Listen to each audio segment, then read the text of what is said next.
Hello everyone, Phoenix Knight here. Welcome to the channel, and welcome to a new playthrough on the channel. We're going from the boxing ring in Title Bout 2 last week to World War II Europe this week. On this day in history back in 1945, one of the most evil people to ever walk the planet, Adolf Hitler, committed suicide along with his new wife, Eva Braun. To commemorate the occasion, we're going to play the 6th game on my Tac Up Wargaming list as we play Hitler's Reich from GMT Games. In this game, we're going to simulate the 10,000-foot view of World War II with the Allies and the Axis forces both having conflict and event decks, and we'll detail more about what those will be used for as we work our way over to the board. The game can end in one of a few ways. In this game, we're representing the ability to fight on by hand size. So if either side gets the hand size reduced to 0, the other side wins. And I've actually misunderstood this advantage, or this winning condition, but if either side reaches 12 cards on the hand size, and the other side is at 3 or less, the side that has 12 cards that has a 12 card hand size wins. If one side can't recapture their capital or capitals, then the other side wins. So if the Axis loses Berlin, the Allies would win. The Axis would need to capture both London and Moscow to win this way. But we are actually also going to use a house rule around this victory condition. As I mentioned, the Axis needs to capture both London and Moscow to win, and the Allies only need to capture Berlin. So the house rule we're going to use is if a capital is captured from what would be losing the game, if a capital is recaptured from what would be losing the game, then the other side can't attack that capital this turn. So, just to kind of explain what would happen, let's say, and I'll explain more about this route later, but let's say the Allies early in the game decide to go on a suicide run and take Berlin right away. If the Axis manages to recapture Berlin, then the Allies wouldn't be able to attack it in the next turn. Similarly, if the Axis holds both London and Moscow, and the Allies manage to retake Moscow, then the Axis wouldn't be able to attack Moscow. Now, if the Axis held only, let's say they held only Moscow, and the Allies retook Moscow, the Axis could then reattack Moscow because they weren't on the verge of winning the game via capital capture. It may be a little bit confusing, but I'll try to explain it a little bit more when it actually pops up during the game. It is a bit of a thematic fail, I will freely admit to that, because in war, if one side shows they can't hold a capital or a stronghold, you'll pound on that capital or stronghold until it breaks. But by using this house rule, I think will make for a more interesting game than just playing musical capitals all game. So if either side loses control of their original production centers, either Western or Eastern will work for the Axis, then the other side wins. This game can be played all the way through 1945, but we're only going to play through 1942. So once both sides hit 1943, which is also the end of 1942, whoever has the advantage in the hand size will win the game. Quite a bit of setup on this one to explain the victory conditions and the house rule, and some of it will make more sense when we move over to the board. But let's actually start working our way over to the board. We'll make a stop off at the card space first. This is kind of the space I've devoted for cards. So if we draw a line in the middle here, everything on this side is for the Allies, everything on this side is for the Axis.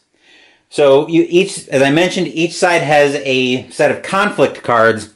They have numbers on them. The Allies actually have a pretty decent sized starting hand. Some of them offer special abilities and rerolls. The type of card will become relevant once we move over to the board a little bit more, where we'll need red stars for attacks originating from or aiming at or defending the territory in the Soviet Union, but that'll make more sense. The Allies' hand is a complete random draw, whereas the Axis' starting hand is actually pretty well stocked at the start of it. Generally, bigger numbers are good, and the Axis has a lot of rerolls. So the Axis hand is actually seeded with a bunch of high starting cards for the start of the game when they can launch Operation Barbarossa at the start of the game. Similarly, and we won't see it in this video. Similarly, when we get to 1943, the Allies will have an opportunity to seed their hand for their historic operations, being Operations Overlord and Bagration. Admittedly, I hadn't heard anything about Bagration until I started getting into wargaming, which was basically which is, I guess the simplest way to term that would be Eastern Normandy. I'm not planning on exploring Bagration at all this year, but that's just kind of a 10,000-foot view. So we do have starting events for both sides, so we'll take a look at the Allies events first. First, we have an Allied event here. Fleet carriers. Use an amphibious attack, add a naval combat die. Use an amphibious attack, sea or convoy event conflict. In a sea conflict, add 1 die, maximum of 5. See rulebook for limitations. An amphibious assault or convoy event conflict may reroll 1 allied die. So this doesn't actually enable amphibious assault. There's another event that we'll need for that. But it is something that we can potentially, I think that's reusable. I think if you, I gotta double check that, but I think if you win, you flip it down and are able to use it again for next turn. They're placed face up until used. After a conflict, the winner keeps any of their played reused cards played, and the loser forfeits theirs. So if you use it and lose it, if you use it and you lose the conflict, I'm tongue-tied today apparently. If you use it and lose it, it goes back into your deck. And then the Allies have 2 Allied and Axis events to start with. Master Spy, using enemy reveals the card first.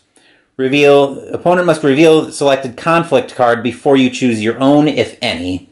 This blocks the play of Enigma. If Enigma is already played, place it back in front of the allied player, where it remains available for use in a different conflict resolution.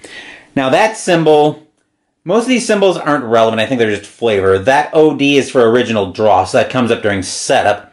This symbol means it'll basically go to the other player to be reshuffled back in at the start of their next turn.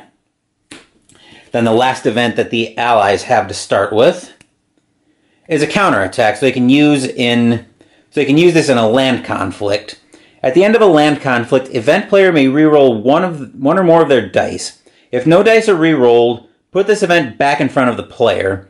Event remains available for continued use. If any die is rerolled, return this card to the event deck or array. Alright, so those are the starting Allied events. Now the Axis gets 4 events to start with. Similar, it's basically another of the advantages that the Axis has at the start of the game, at least in the 1941 scenario. But as we'll see when we get over to the board, we'll see that they actually have a fairly big problem, which is also the reason why I came up with the house rule. But let's go through their events first. So an Axis-only event. General Guderian, 1 free blitz attack. Use in a land conflict. Once per turn, if eligible to conduct a blitzkrieg, the Axis may do so without card hand size cost. Do not reduce by Axis hand size by 1. May not use with another Axis general. So the blitzkrieg is represented in this game by the Axis forces having the option to basically blitz into another adjacent territory after they succeed on a land conflict. They can't use this on sea or amphibious event conflict. So they have to reduce their hand size by 1 and go through a second attack. But Guderian gives them an option it's basically a free blitzkrieg is probably the simplest way to put it. So they don't have to reduce their hand size for that attack. But if they lose that attack, their turn ends, with the exception of during a big push, which at the start of the game is represented for the Axis by Barbarossa. So now the Axis has an Allied and Axis event as well. Reserves. So they can just add 1. They can add 1 die on a land conflict to a maximum of 5. Then once again, this would go to the Allied player to be shuffled back into the Allied and Axis events reserve. Then we have an Axis exclusive event. General von Manstein. Conflict die result change. Using a land conflict, and you can convert an Axis die to a 4, but you may not use this with another Axis general. So the Axis couldn't use Guderian and von Manstein together. Then the last event that the Axis gets to start with is outfoxed, enemy random card, which isn't particularly going to be effective given how we're going to do this. So this will go to the allied player, similar because of that symbol on the allies next turn. It will get shuffled back into the allied and Axis events reserve. Instead of choosing a conflict card, your opponent must shuffle all cards in hand and randomly select one, placing it face down. Use that randomly selected card in place of the one normally chosen to resolve the conflict. So we're going to be basically choosing all of the cards randomly, but we'll see that when we actually get into a conflict resolution. So now we've got all the cards set up, let's move over to the board. So here's the map we're looking at to start the game. As you can see, it's very historically accurate from where things were at in Europe as of the start of 1941, where the Axis forces actually have control of most of continental Europe. The Vichy France is represented in this game with special rules. We see Africa here is mostly ally controlled. And we've got London, we've got the UK over here, the Soviet Union is all represented by red stars. The Western, which they're the Eastern allies. Western allies are represented by this, looks like a target symbol. The production centers are represented by the barrels here. So the 6 original for the Axis are Paris, Rome, Romania, Austria, the Ruhr, and Berlin. So if the Allies control all 6 of those, then the Axis would lose. Similarly, if the Allies lose Berlin and the Axis can't retake it, the Allies win. London, as far as the original production centers for the Allies go, looks like they're looking at London. I think the Irish Sea is one of theirs, probably the North Sea as well, so that's 3. The Suez, Iraq, and what was their 6th one? I thought they had one more. Oh, Gibraltar, the Strait of Gibraltar. Gibraltar down here, just to the south of Spain. And then for the Eastern Allies, they have Moscow, of course, Archangel, Leningrad, Kharkov, Stalingrad, and the Caucasus. I probably just butchered the pronunciation of that. But I did mention that the Axis is a potentially big problem. So if they leave Yugoslavia untouched on turn 1, the Allies do have a daring, if slightly dangerous, route into Berlin. So the Allies could come straight up the gut from Austria and then waltz right into Berlin. Where if the Axis can then not retake Berlin, the game would just be over in 3 turns, which would not make for a very exciting game at all. But we also have a few historical facts to represent here. As I mentioned, you can see that the Axis has the upper hand to start. And for now, the Axis' front is secure with the Molotov-Ribbentrop Pact in effect, which is represented up here with the gray box in the gray cube in the Nazi-Soviet Pact in effect box. The Axis big push is available as well, which represents Operation Barbarossa, which the Axis can launch. But if they get to the end of 1941 before they launch it, that just turns into a regular big push symbol for them. We've got 3 Blitzkrieg cubes, which the Axis can use. Bonus actions will be earned if one side wins a conflict resolution. And like I said, I'll detail more about how that goes when we get into that. I'll also detail Barbarossa. But until 1942, the Allies can't initiate attacks from the Soviet Union because of the Molotov-Ribbentrop Pact. With that minor ramble, I think we're all set to get into this game. The Axis always starts first, so let's see where they're starting.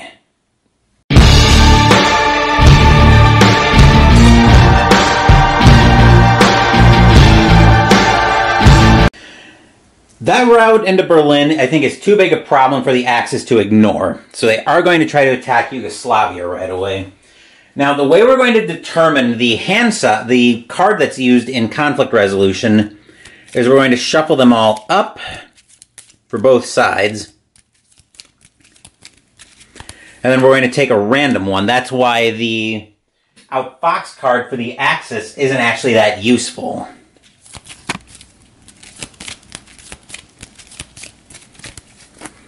Alright, so that's the conflict card that the Allies are using. I'm going to move this out of the way for a second just to explain. Actually, I think we can do this. So we'll reveal both cards at the same time. I don't think either side is going to put any kind of cards into this, or any kind of events. So the Allies are using a major card. The Axis is using a Supreme Commander.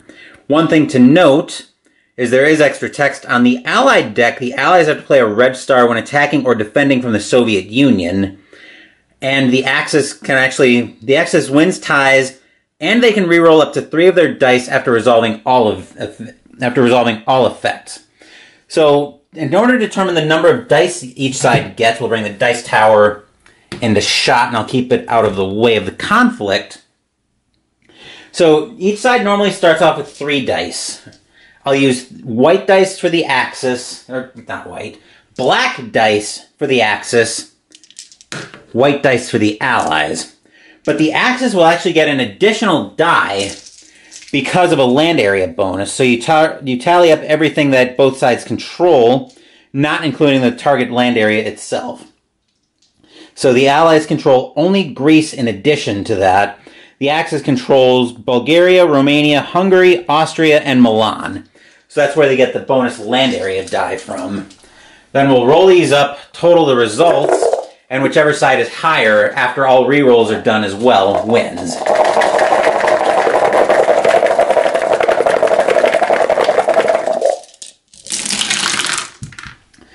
Alright, so we'll pull those out. We'll go ahead and total everything up. So we start with the number on the card, which for the Allies was 8. 8 is 16, 6 is 22. 13 for the Axis, 21, 5. So the Axis actually does win the conflict, which means they will get Yugoslavia. Alright, so those get discarded. I'll start a discard pile. Let's do this. I'll do the discard pile on the other side.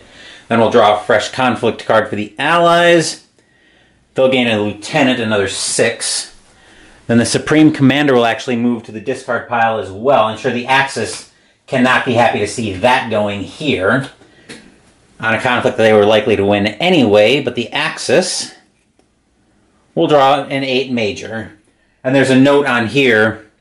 So as far as the suits go, it's not relevant for the Allies, but the Axis it's relevant.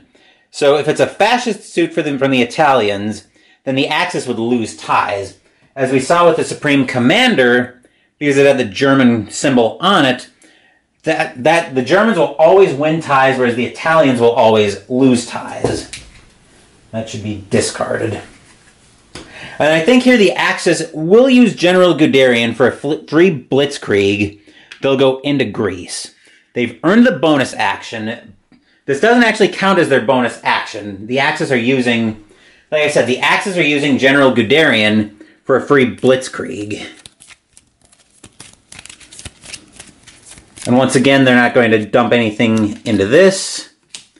Neither are the Allies, because they're not likely to win this conflict anyway.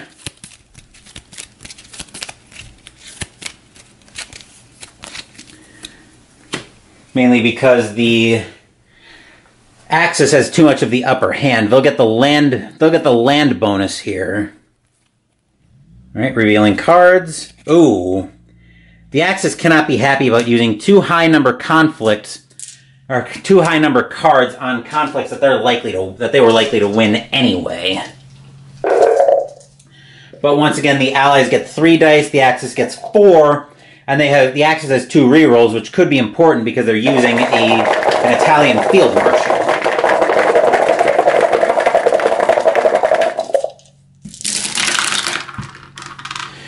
Okay, that's a pretty bad roll for the Allies, but we'll total those up. So 6, 12, 13. Yeah, the Axis just blew the Allies out of the water. So that will get... So Guderian will get flipped down for the Axis, which will... And then that will be available... He'll be available for them on another turn. Then the Allies will draw. They'll draw a 7 red star. And the Axis will gain a Staff Sergeant of 5, which will give them another control disc in Greece. And then the Axis still does have their bonus action available to them, which I think will send them into their conflict deck. So the Axis will find. They'll be trying to win this with the conflict resolution as well. Albert Speer, no +1 to the allies for Axis reshuffle. No allied bonus in Axis reshuffle. Play when the Axis player reshuffles their conflict cards. In this reshuffle only, the allied player does not increase their hand size by 1. Honestly, I don't know how much the Axis really cares about this. So I'm also going to try to use something of an intelligent fog of war. Try to assess the situation where it's like... basically try to play it like a human player would and be like, okay, do I really care about this? And right now, I don't really think they do. So I'm going to use the lower cards here. Use some lower cards. I don't want to waste all of the higher level cards on... So it's basically just a desire to be a little bit more intelligent with everything. Alright, so that's the conflict card that the Axis will use. Similarly, I don't think the Allies care that much about the... Similarly, I don't think the Allies really care that much about the Axis getting Albert Speer. So we'll have them use their lower numbers as well.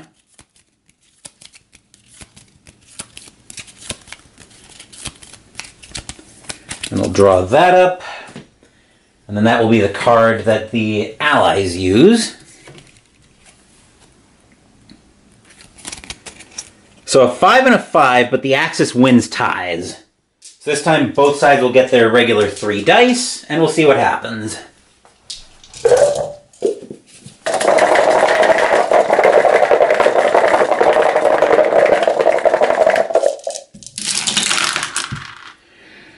Alright, we'll bring all of those over, total them up, but I think the Axis wins Albert Speer, which is good for nothing else. If for nothing else, then to get it out of the deck. So 11 and 6 is 17. 15, 19. So yes, the Axis does indeed win Albert Speer. So that will go into the Axis event array. Discard, discard, and then the Allies will draw a Saboteur, which actually has a special ability. Reduce one enemy card of your choice to a strength of 1.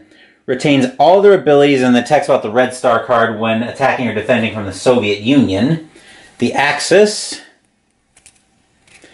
finds an Italian private, so they would lose ties terribly. Alright, then for the Allied turn, continental Europe is basically closed off to the Allies right now. So I think they'll just go into their conflict deck. So the Allies will try T-34s and Shermans, add an offensive combat die, using a land conflict when attacking, add 1 die when attacking in a land conflict to a maximum of 5. I don't think the Allies are real happy to see this, but on the same token, they probably want to make the Axis burn a high card on this. Although I'm using what I'm calling intelligent fog of war. So yeah, right now the Allies probably aren't doing too much attacking on land, but this might be something they want later. At least when the Axis launches Barbarossa. So I think the Allies will choose from these cards. So we're going to choose some of the lower cards. Similarly, I don't think the Axis is very worried about the... Similarly, I don't think the Axis is very worried about the Allies getting this card. Because again, they're not going to be attacking at least... They're not going to be attacking at least until Barbarossa is... At least until Barbarossa is launched. So we'll give the Axis a low card as well. And that will be the card that they use. A 4 and a 2. And the Axis loses ties because they played an Italian card. So that will be 3 dice for both sides.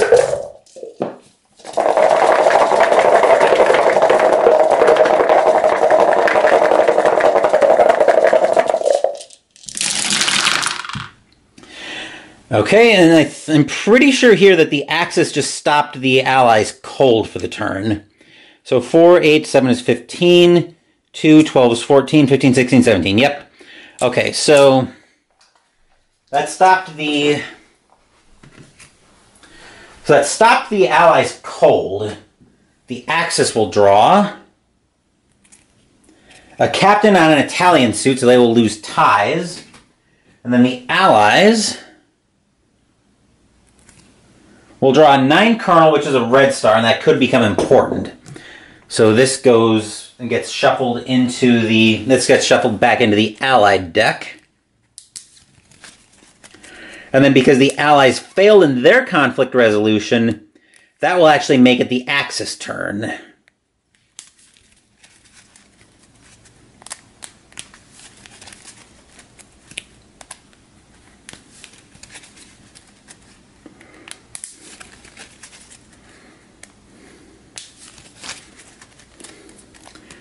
Alright, so that will get flipped over. Alright, so what is the Axis doing this turn? Looking at their hand, I feel like they also get General Guderian flipped back over. Let me move the dice tower here out of the way just so I can see the entire board. If I'm the Axis right now, I feel like I probably want like 1 or 2 more events before I launch Barbarossa. So I think the Axis will go into their deck once again. So the Axis will find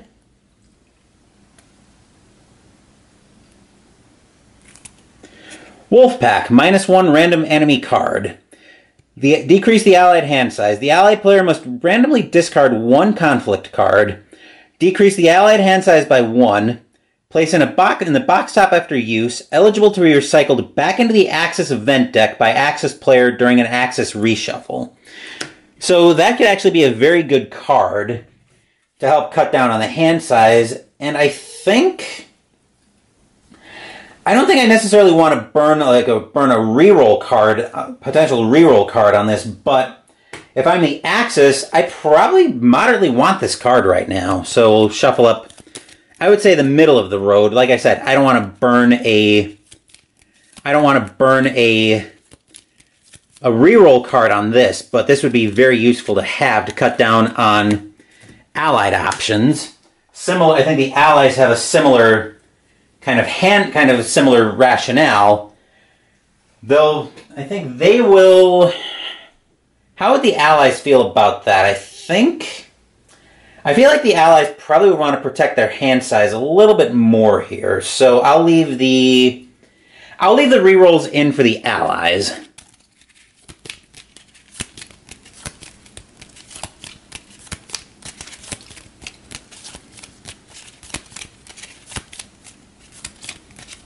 So we'll shuffle the Allied conflict cards up. We'll bring the dice tower into shop, but I've got to reveal the cards that we're using first. Come on, there we go. Then our conflict cards this time are a 10 against an 11, and the Allies have a reroll. The Allies have a reroll, and the Axis loses ties. So 3 dice all around. This is only a difference of 1 as well, so that reroll could be pivotal.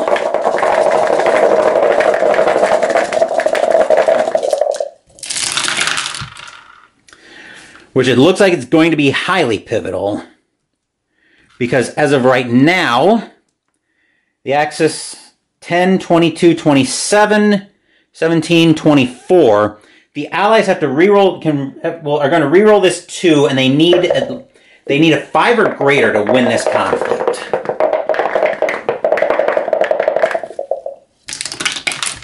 That's a 6. So remember, the Axis actually loses the conflict. Right? Let me just total that up again. So 10, 22, 7, 11, 16, 28. Yep, okay. Not by much, but the Axis does lose the conflict. So I'll move all of those out. The Allies will draw a 6 red star, and then the Axis will pick up a 6 lieutenant to win ties. This will get shuffled back into the Axis event array.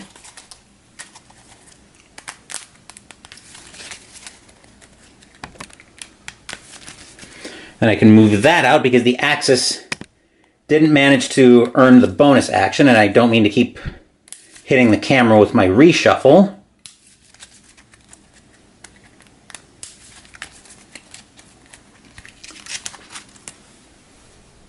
Let me just do a quick hand size check. We should be at 8 and 6. 2, 3, 4, 5, 6, 7, 8. 1, 2, 3, 4, 5, 6. Okay, we're good there. So now it is the Allies' turn, and I think they're going to go into the Allied and Axis event reserve this time. So the Allies are going to be looking for Special Operations. Use an event conflict. At the end of an event conflict, player may reroll 1 or more dice. If no dice are re-rolled, put this event back in front of the player. If the event remains available for later use. If any die is re-rolled, return a card to the event deck or array. Alright, so the Allies don't have anything they want to burn. I think they're going to take their re-roll out. Because I don't think they really much care about getting this card.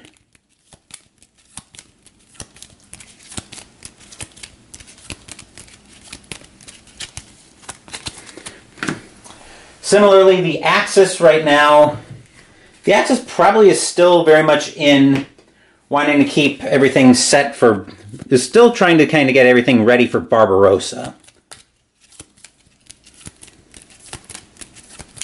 So they're going to keep their rerolls out as well. Alright, and then our conflict cards this time. We have a 7 for the Allies, 8 for the Axis, and the Axis is losing ties. So 3 dice once again.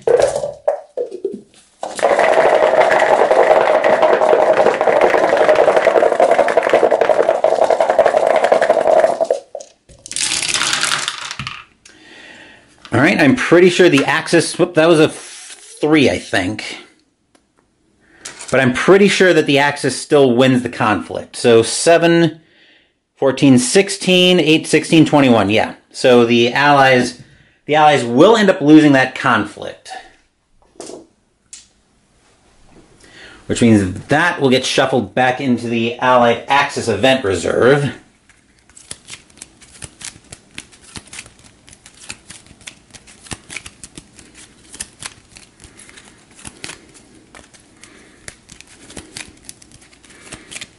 Alright, give that a cut. And then both of those will get discarded. The Allies will pick up another saboteur, a red star saboteur this time. And then the Axis will pick up an Italian colonel. So they'll be back over to the Axis turn. They'll try again in their event deck. They will find another wolf pack, and I know I shuffled it. So the Axis, once again, not willing to risk a reroll over this, but they will. But they don't mind, they wouldn't mind getting this card at all.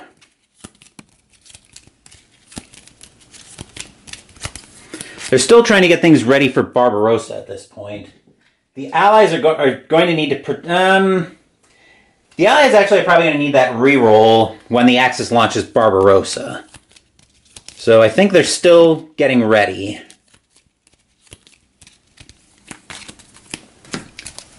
Alright, so we'll take a look at our conflict cards. A lieutenant, a Soviet lieutenant against an Italian colonel. So the Axis is starting up by 3, but they lose ties. We'll roll this up.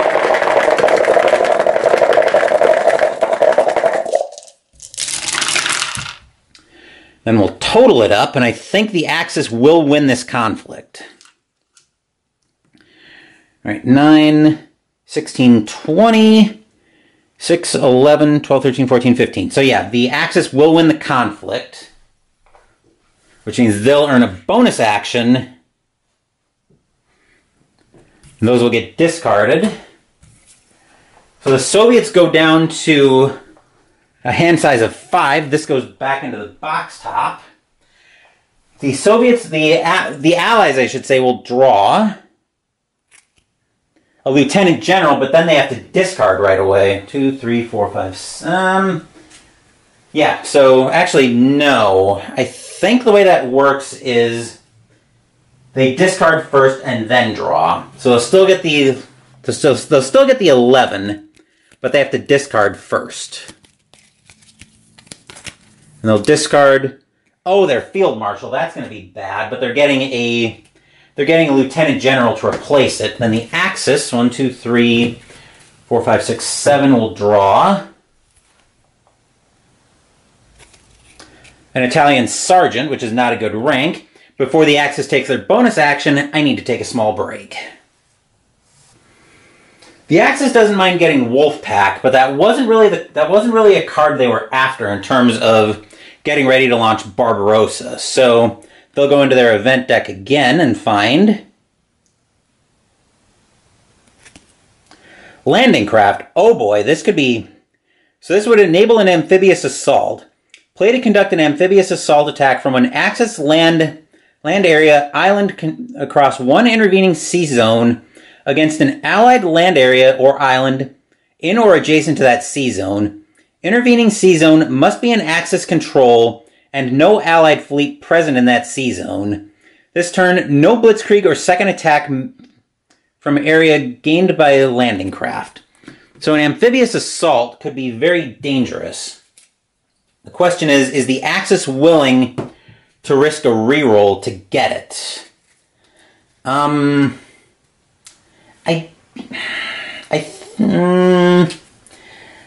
think the Axis actually would be willing to risk a reroll for this. Especially with a longer plan in mind. This isn't necessarily going to help toward Barbarossa, but it could help with a longer plan for the game. The Allies... The Allies are actually not going to risk their reroll. Mostly because it's a red star, and they're probably going to need that when the Axis if the Axis launches Barbarossa. All right. And then the card here is a Saboteur against a Field Marshal. So the Field Marshal gets reduced to 1, but it still gets but the Axis will still be able to reroll 2 dice. We'll see if the Axis needs to, as we plug 3 dice for each side in.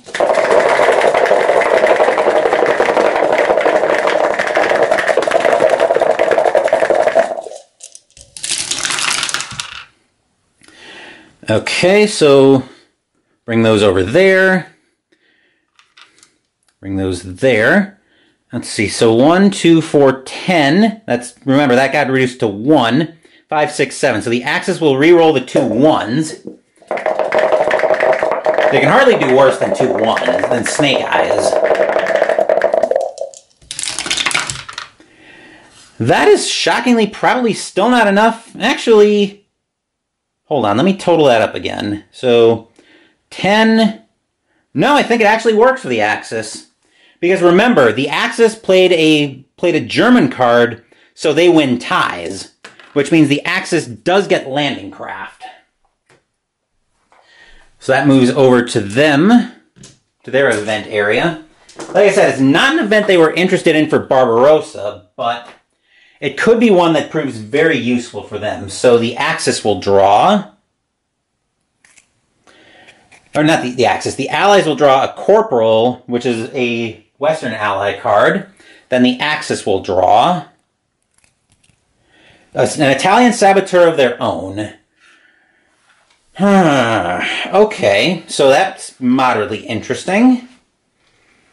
So what does the Axis want to do now? I think they're actually going to go for a sea conflict. I'll move the dice tower up there. We'll go up to the North Sea here. the Axis is not going to risk one of their rerolls this time. There'll be no bonus dice to worry about here because both sides control a land area adjacent to the center of conflict. All right, that's the Axis card. The Allies, once again, will not risk their reroll.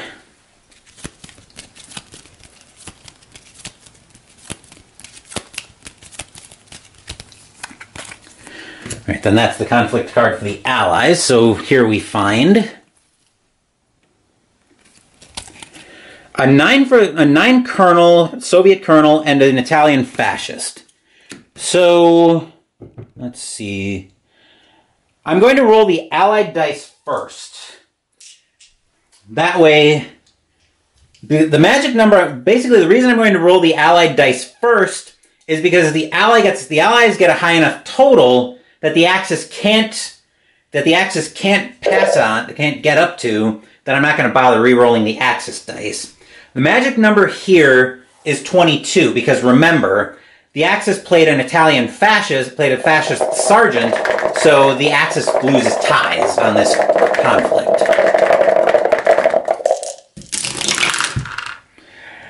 A roll like that, I'm not even going to bother rolling for the Axis because that totals up to 21, 26. The highest the Axis could get is 22, and they lose ties anyway, so no point there. So the Allies will draw another red major, then the Axis will draw a colonel. All right, so looking at the Allies now, I think they're going to go into their event deck once again.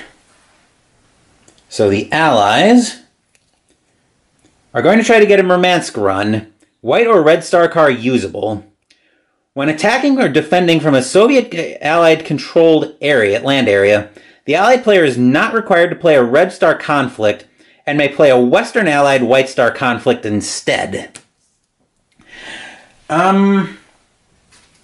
don't think they really care about this in terms of risking a reroll, but I think they will. But I think the Allies will protect their red star cards for now. All right, so we'll shuffle these up. That'll be their conflict. The Axis is not willing to risk a reroll on this one. I'm even going to keep some of their bigger numbers out of this. Once again, like I said, I'm trying to use intelligent fog of war. Try to play this how an actual human being would play this. All right, so that's there, and then our conflict cards here. We've got a Western Ally corporal against an Italian captain. So the Axis is up by 4, but they lose ties. 3 dice once again.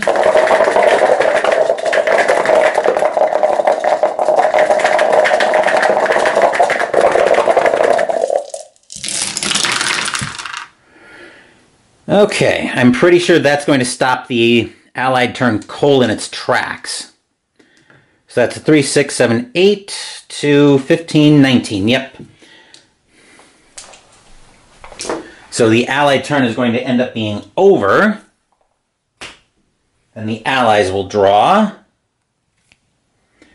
an Eastern Ally red general, or major general. Okay. And then the Axis will draw an Italian Supreme Commander. So it's another 13, but they lose ties with it. And that will get shuffled back into the Allied deck. And I think the Axis is... They're not completely where they want to be in this, but I think they're going to have to launch Barbarossa at this point. The question is, where do they want to aim? So I'm going to pull the board out, or I'm going to pull the board. I'm going to pull the dice tower off the board for a second once I finish getting this shuffled back in. So I can look at the map right now. The problem is I don't think I can aim at all the production centers this turn, or enough to try to win the game.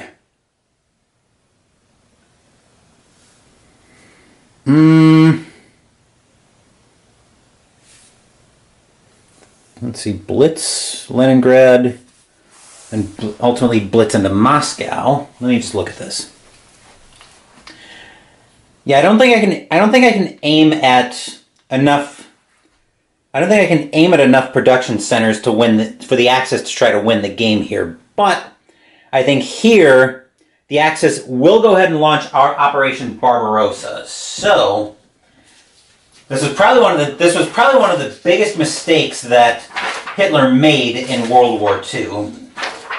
But the way we're going to launch Barbarossa, let me find the...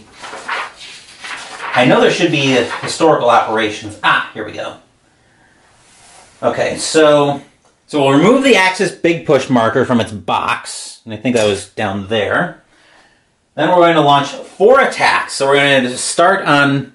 So we're going to launch against the Baltics, Minsk, Bessarabia, and Crimea.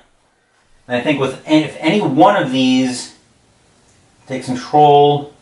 Okay, losing the extra event action doesn't end the Axis turn. So after all 4 attacks are completed, even if the Axis player loses... Okay, all 4 are done no matter what. Okay, 1 success action is earned if the Axis wins 1 or more of them. Okay, I just had to double check how some of the rules work. So we're going to start off with attacking in... Where did I put my marker? We're going to start off with the Baltics. So now is where the Soviets are probably relieved that they stocked their hand with a bunch of red star cards. The Axis is going to have to put everything they've got into this. So nothing is off the table at this point.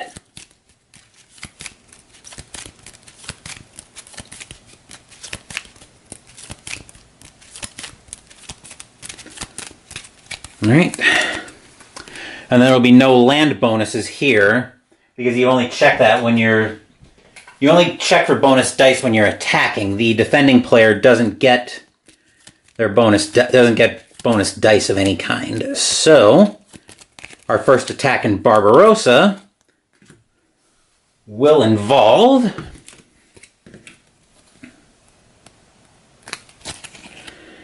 a Major General against an Italian Supreme Commander. So the Axis starts up by 3 with a 3-die reroll, but they lose ties. So let's see what happens here.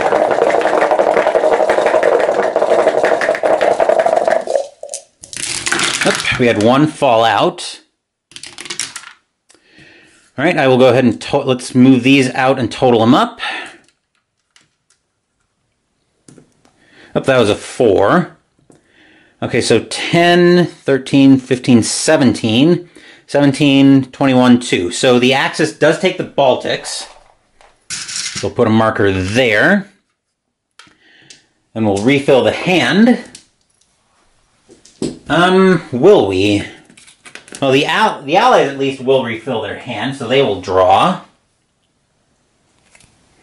A field marshal that they can't use right now. It's a Western Allied field marshal. The Axis will 1, 2, 3, 4, 5, 6, 7. They will still refill their hand, so they'll draw.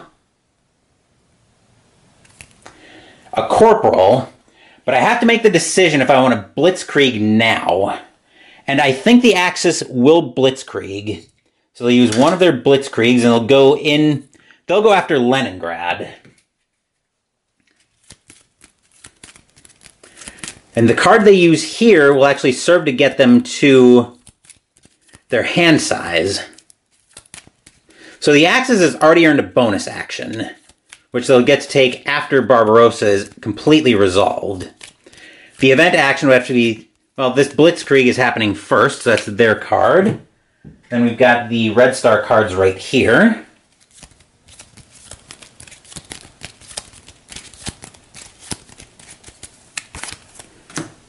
Alright, and then we are using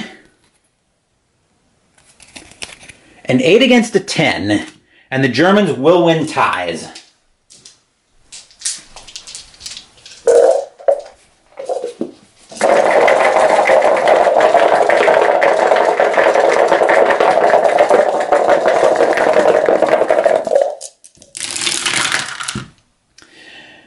Which I think that is still, I think that will be plenty to take Leningrad.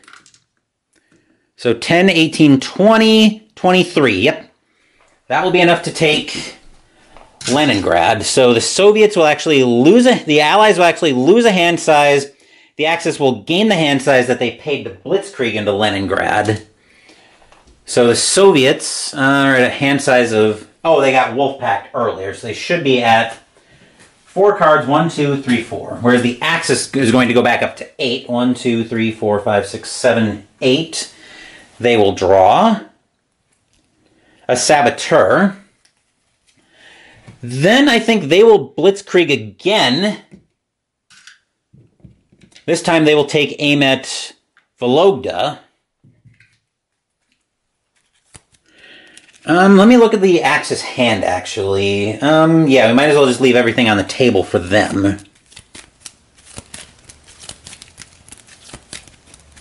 We still haven't gotten to Minsk, Bessarabia, or Crimea yet.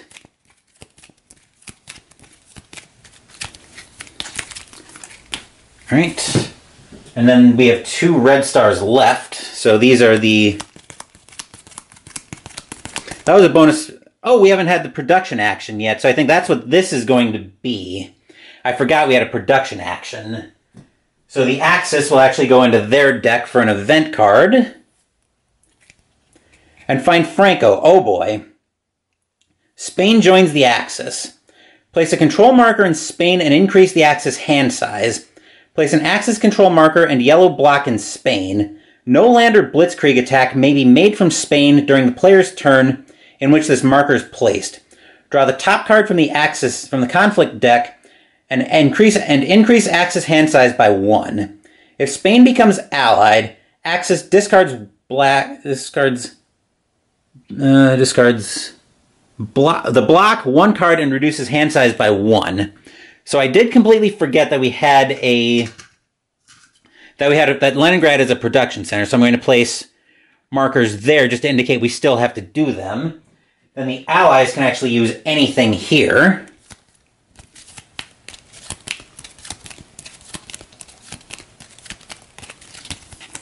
Alright, so that will be the Allies conflict card.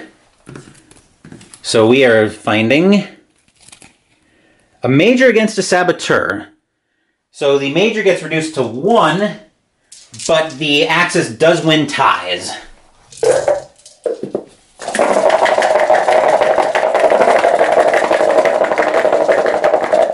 So the Blitzkrieg into Vologda actually hasn't happened yet.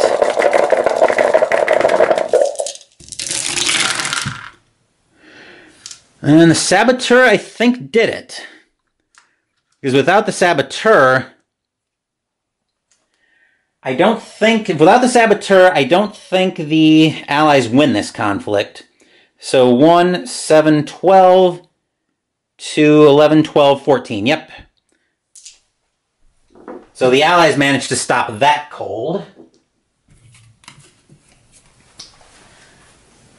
Which means that will get shuffled back into the Axis event deck.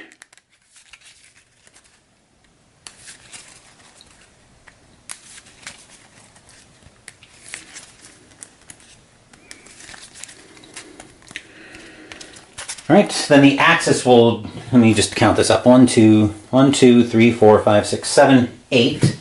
So the Axis will draw a double agent. 1 enemy card, 11 and up, forfeits all rerolls, loses ties to everything. If both players play a double agent, the active player wins ties, and if you lose, it goes into the enemy's discard pile. Then we'll separate the red stars back out, and the allies will draw a private as a red star. This could be bad, though. That was our production action, so the Axis will go back to their blitzkrieg attack on Vologda. So we'll bring the Axis hand back in shot. Give that a shuffle.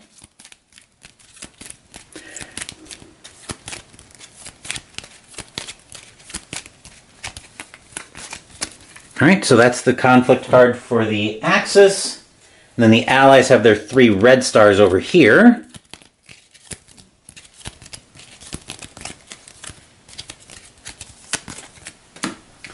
That will be the Allies' conflict card this turn. And we are facing Lieutenant General's face-off. Both of us have a reroll, and the Axis wins ties. Give us a roll.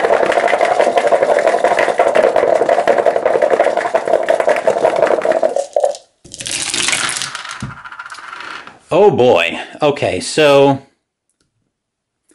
the question is, do I even bother with rerolls?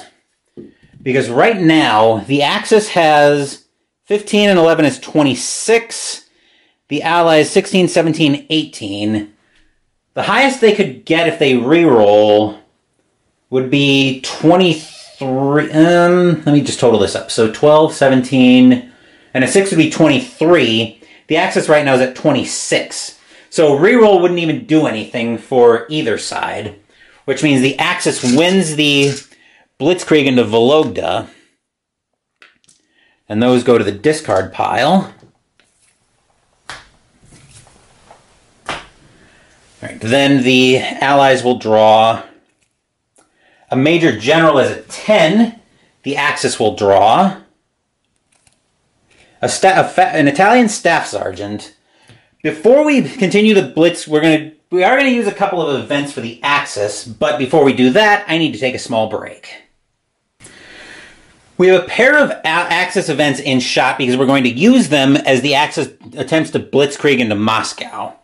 So they're going to use General Guderian so that once per turn, if they're eligible to conduct a blitzkrieg, and they still are, they may do so without card hand size cost. Do not reduce Axis hand size by 1.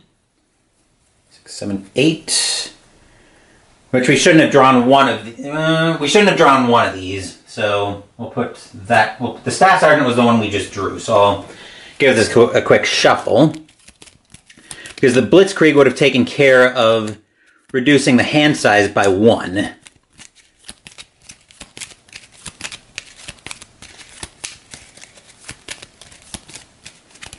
But we are using Guderian this turn, so we're not going to reduce hand size by 1. 2, 3, 4, 5, 6, 7. Okay.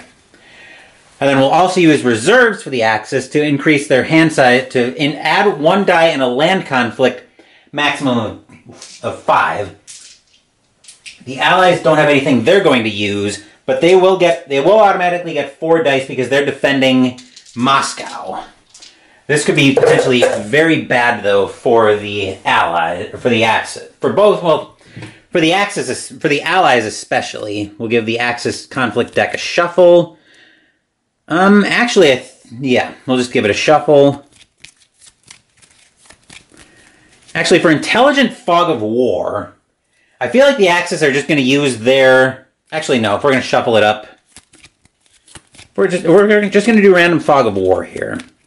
Although in an intelligence situation, both sides would probably burn their biggest card that they could.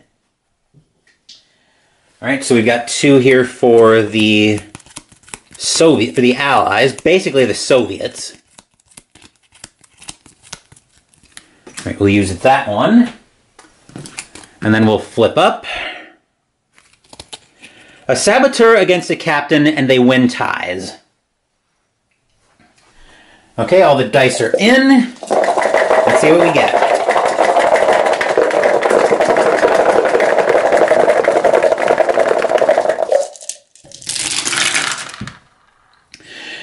All right, so the Battle of Moscow, I think, has ended in disaster for the Allies. So the Saboteur got reduced to a 1 for the Soviet, for the Eastern Allied captain. So 1, 2, 3, and 8 is 11. 1, 11, 12, 13, 14. So yes, indeed, Alright, so those... Okay, Guderian gets flipped down. That will go to the Allied player to be shuffled back into the Allied and Axis event array at the start of the Allied player's next turn, which is probably going to be a while, but more importantly, the Axis hand size has actually gone up to 9, whereas the Allies are down to 2, and the Axis now controls Moscow. So the Axis will go up to 9 cards in hand. 1, 2, 3, 4, 5, 6, 7, 8, 9. The Axis will pick up some low numbers, but they got a much bigger prize in Moscow. And then the... how does that work? Okay, I think they discard first, and then they draw back up. So they'll discard 2 cards, and then they'll draw back up to 2. So these 2 are what the Axis will, or what the Allies will lose. They'll lose their Red Star Private and their Field Marshal. That's going to hurt. And then for their second card, they will draw a Lowly Sergeant. This is a big problem. So the Axis has managed to take Moscow. They're out of Blitzkriegs, though. So I think the next attack for Barbarossa will be Minsk.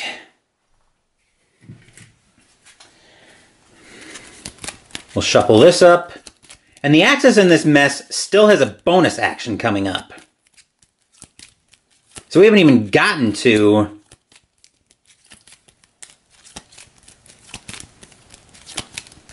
We haven't even gotten to the Axis bonus action yet. Then the Soviets, or the Allies,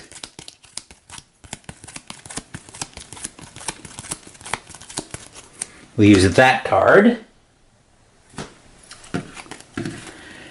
And we'll find a Major General against a Private. This should be a laugh. I'll roll for the Axis would win ties, but I'm pretty sure they're not going to win this one in a million years. So the magic number here is 21, because if the Axis rolls 3 6s and the Allies are only at 20, the Axis would win. So 21. Remember, because the Axis played a German card, they win ties. Let's see, 16, 17, 18, 19, 21. So the Allies do win. Those get discarded. Alright, the Allies will draw a Staff Sergeant that they'll probably have to use on the next attack of Barbarossa. And 1, 2, 3, 4, 5, 6, 7, 8, 9. So the Axis draws a Captain. Next attack will be in Bessarabia. Do we have a Red Star? Yes, we do. So the Soviets will have to use the Staff Sergeant. Technically, we'll pretend that these would be revealed at the same time, but... technically, they would have to be revealed at the same time, but because the Soviets only had the 1 red card in hand, the Staff Sergeant's facing a Colonel. An Axis Colonel that wins ties.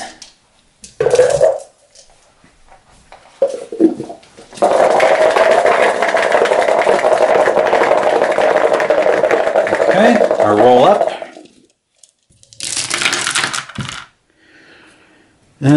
Well, we'll find out if it's good enough. It might be, though, but I doubt it.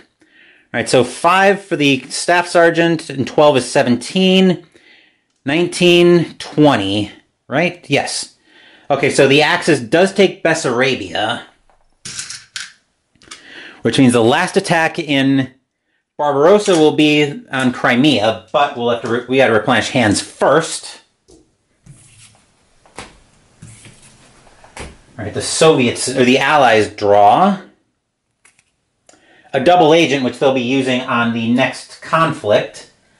Then the Axis draws an Italian corporal, so they lose ties. So that will be their card for the attack on Crimea.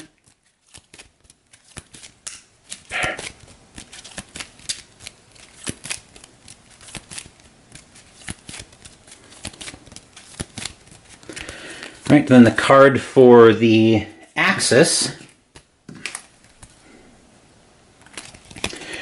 2 double agents. So now because the Axis is active, they win ties. Which means the Axis will probably be picking up another double agent here. No bonus dice. Okay. So we're both starting at 10.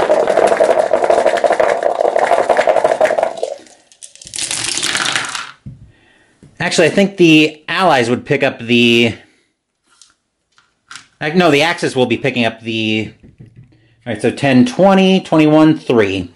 So the Axis does win Crimea. Okay. Then I think both discards go to... I think both double agents, if lose, yep. If lose goes to the enemy's discard pile. So we're going to be getting ready to reshuffle here for the Axis. Probably at the end of this turn. 1, 2, 3, 4, 5, 6, 7, 8, 9. So the last card in the Axis deck is an Italian lieutenant. But the reshuffle won't happen until I need to draw another card. So the Allies will draw a Soviet Supreme Commander. That is going to be incredibly welcome. So where is the Axis aiming next? Because the Axis is still in the chaos of Barbarossa. By the way, the Molotov-Ribbentrop Pact is all torn up. Where are they going to attack? That is a good question. I think... losing Spain as an Axis ally really hurt. But I think we'll revisit the attack on the North Sea now that Moscow is in Axis hands. So if I'm the Allies right now, I think I'm seeing a red herring here. With Intelligent Fog of War, I think if the plan here, if I'm the Allies right now, I need the Supreme Commander because I'm probably going to try to take Moscow back on my next turn. So we'll give them that.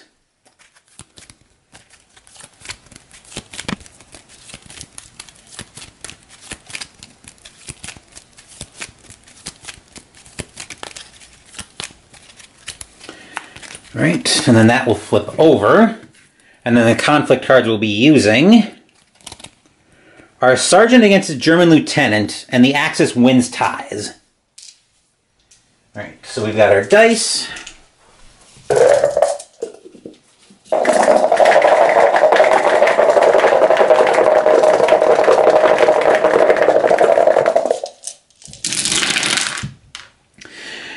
Alright, I don't think the Axis will win that conflict either. So 6, 12, 13, 14, 10, 14, 19. Yeah, no. The Axis will not get... The Allies are really trying to keep the Axis out of Britain. Can't say as I blame them, though. So those get discarded, and now we got to double check the procedure on how to do a reshuffle, because the Axis is actually in the end of 1941. So I know the Allied hand size gets bumped up. I don't remember what else happens there. Okay, here we go. No, year-end procedure is not what I want. Here's what I want. When the Axis player reshuffles, if the Allied hand size is less than 12, and it is, I increase the hand size by 1, and the Allied player draws a conflict card. So they're actually going to be drawing 2. One for the end of event resolution, a Red Star Corporal, and A Western Allied Supreme Commander. That's for the reshuffle.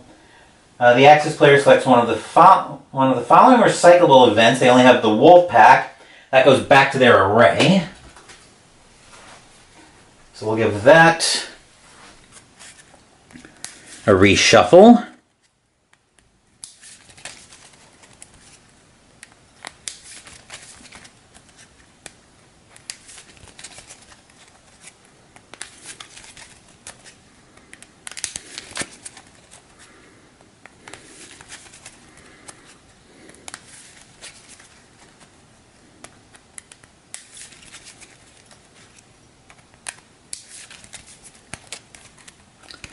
Alright, so that's all reshuffled. It's back in the array.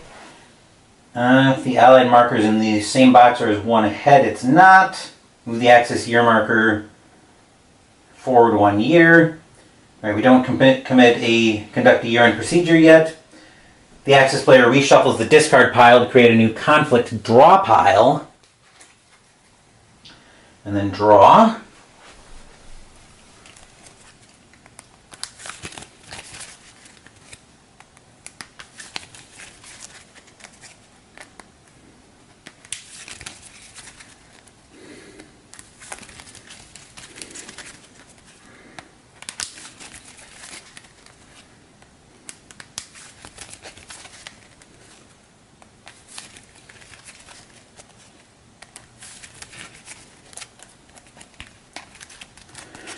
And then they will draw a card, which I believe is to get them up to their hand size. 1, 2, 3, 4, 5, 6, 7, 8, 9. Okay, so the new card for the Axis is a Saboteur, a German Saboteur, which would win ties. Then we resume the current turn. So the Axis had just failed in the North Sea once again, which means it will move over to the Allied turn. This should have been shuffled back in a long time ago. So I'll just shuffle it in now. Actually, I think that it felt like a long time ago, but I think we must have used that when we went into Moscow.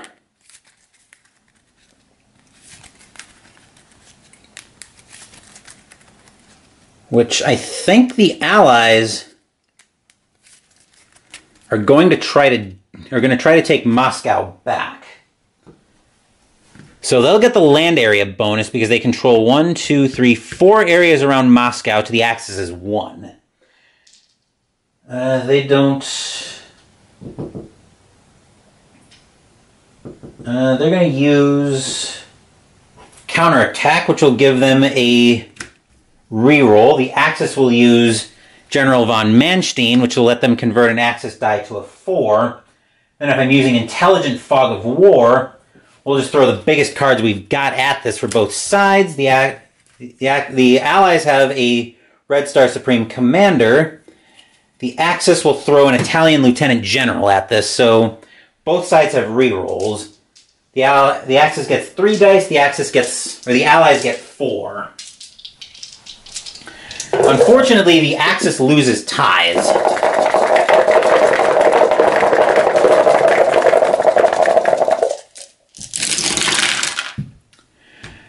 Okay, so we'll total all of that up, but I think the Allies will be re-rolling. All right, so 21 for the Axis, 18, 19, 20. No, I don't think we actually need to bother with re-rolls, surprisingly. 18, 19, 20, 1, 2. Yep, okay, so the Allies managed to retake Moscow, which means their hand size goes back up to 5, the Axis goes down to 7. The Axis then loses von Manstein. Jarred the camera there. Let me move that back into position. So I think that gets reshuffled back into their array if they lose.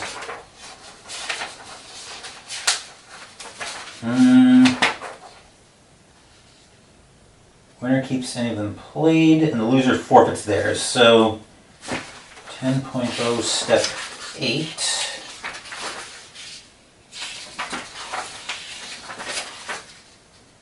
If you played and lost, return to the array. Okay, so the Axis forfeits General von Manstein.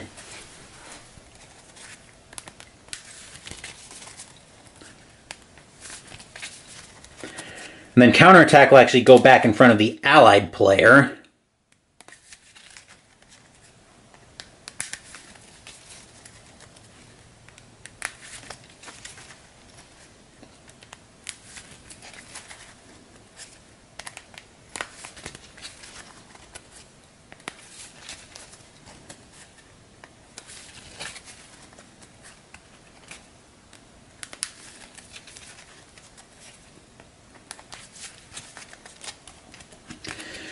Okay, so that will get cut.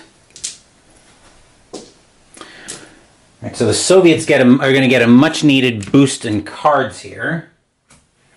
All right, so 1, 2, 3, 4, which will actually put them in year end as well. So we'll see that they're picking up 2 Eastern Allied cards.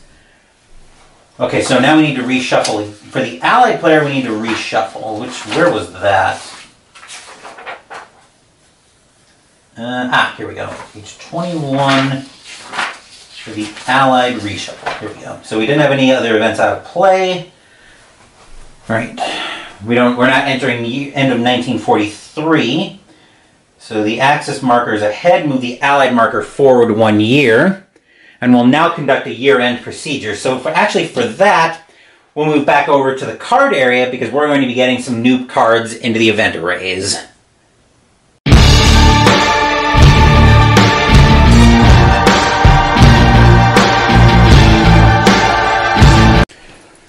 Both players had 42 plus cards that are now going to get shuffled into their arrays. So the Axis and the Allies. And the Allies also, I should mention, from taking Moscow back, the Allies will still have a bonus action. All right, so those get added. I don't think we're going to bother shuffling just yet, because... Okay, take the returnable and reusable cards from their own array and shuffles them into a face-down returnable and reusable. It's been a while since I've done this, so bear with me. And those get shuffled into a face-down deck.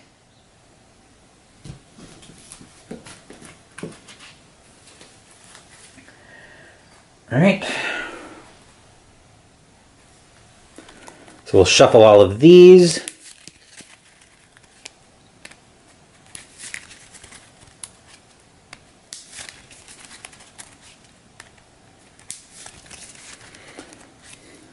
Actually, the Allies will also have a production center action coming.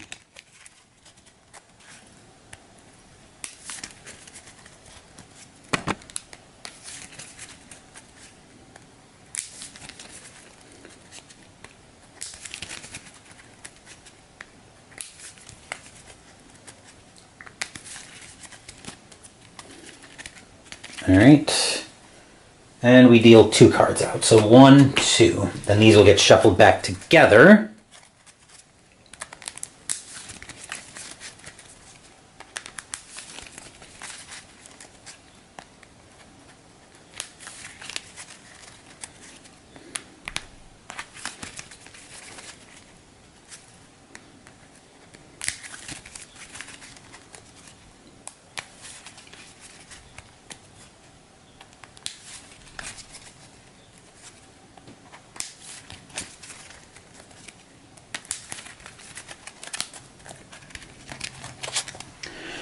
Okay, and then we'll do the same thing for the Axis.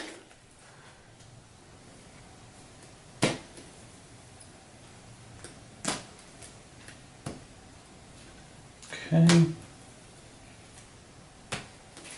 Alright, so those get shuffled as well.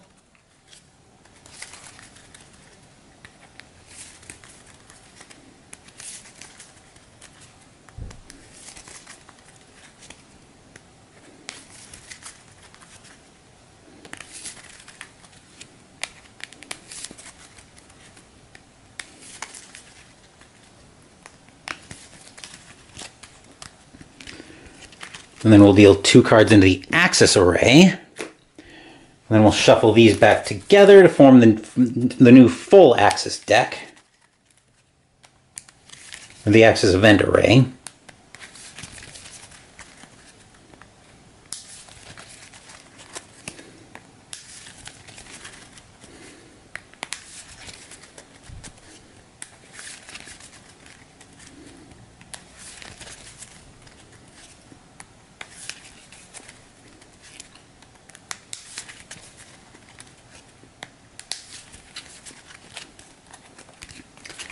Right. Then the new Allied events are General Patton used in a land conflict when attacking. When attacking an Axis-controlled land area from a Western Allied-controlled land area in land or amphibious, may convert one Allied die to a 5, and General Montgomery used in a land conflict when attacking. When defending a Western Allied-controlled land area in land conflict, add one die to a maximum of 5. Then the new events for the Axis. Stukas may require allies to reroll one Allied die of Axis choosing in a land conflict, and the Bismarck, used in sea conflict or in convoy event conflict, may convert one Axis die to a 5. That will probably prove useful, but we're getting a little bit ahead of ourselves there. So now that that's all done, now we go back to our reshuffle. I believe these are all Allied cards, aren't they? Yes, they are. Okay. So now the Allies will actually reshuffle and finish drawing up to their hand size, which right now is 5, to the Axis is 8.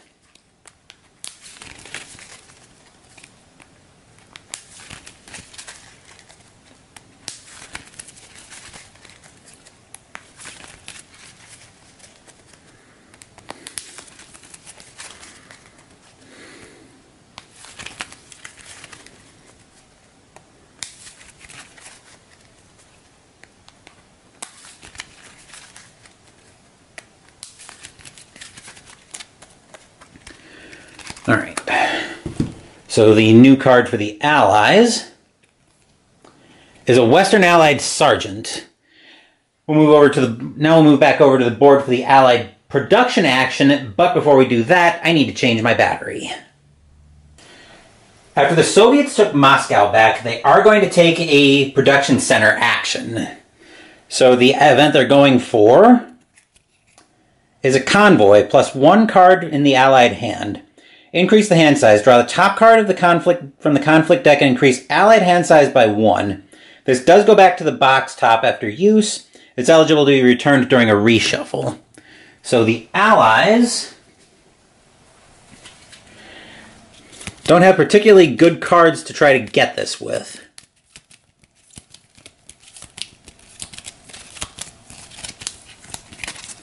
Alright, so that will go there.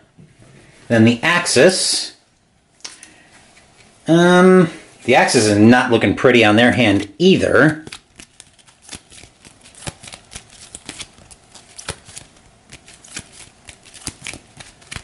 Let's see what happens here. Our conflict this time is an... oh boy, okay, so that's an Allied Supreme Commander against a German Sergeant. Alright, so the magic number here for the Allies is not that high, actually. It's 21 is what the Allies are going for in terms of... bring the dice tower back in shot. So at least a 21... actually, no. I'm bad at math. 22. 23. Because the Axis can get up to 22 with all 6s. Although the Allies do have rerolls available to them. So the Axis, so that's a total right now of 16, 17, 18, 19. Let's see if the Axis strikes pay dirt with their roll.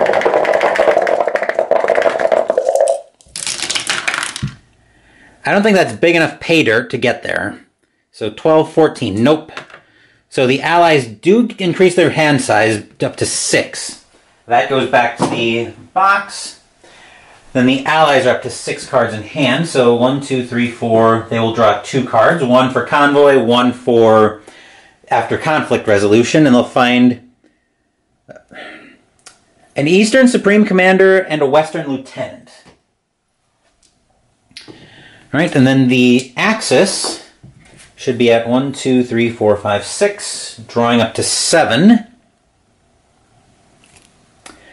A major, so they potentially win ties. So they would win ties in that case. Alright, so that was the production center action. Now the actual bonus action. I think they're going to try to push the Axis back in back away from Moscow. So they're going to go up to Vologda and try to push the Axis back. Now we need Red Star cards.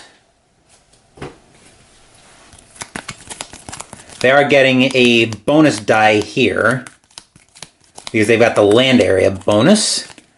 That'll be their card. And then the Axis is basically probably about to get domed here, if we're being honest.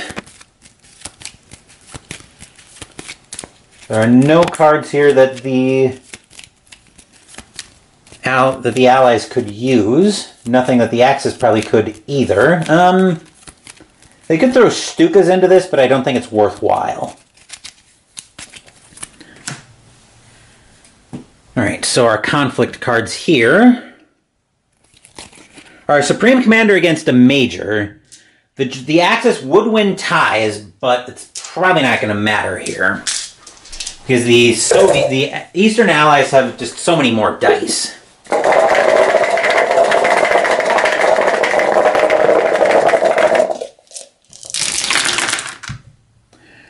Then again, it might matter. Let me just get everything out and I'll total it all up. So 14, 18, 20, 16, 17, 18, 19, 21, 2. Never mind. Doesn't matter. The Soviets managed to push back Vologda. That was their bonus action, so the turn will actually be over for the Soviets, or for the Allies once we draw up. So the Soviets will find a Red Star captain. The Axis will find an Italian Supreme Commander. Alright, so 1, 2, 3, 4, 5, 6, 7. Let me just make sure I've got my hand sizes all straight. 1, 2, 3, 4, 5, 6. Okay, we're all good there. Then that will move back over to the Axis turn once I get the cards to the discard pile. We'll bring the Blitzkriegs back over.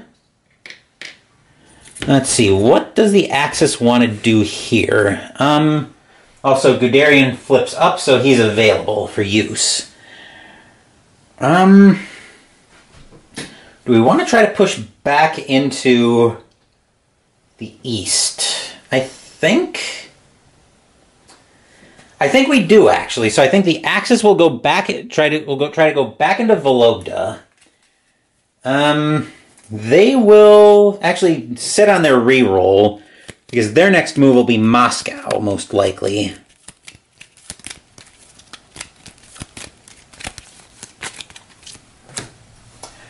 And then the Allies have to use a Red Star to defend, since they're defending in the Soviet Union. So let's see what we've got here. 3 on 3, but the Axis wins ties. 3, 3.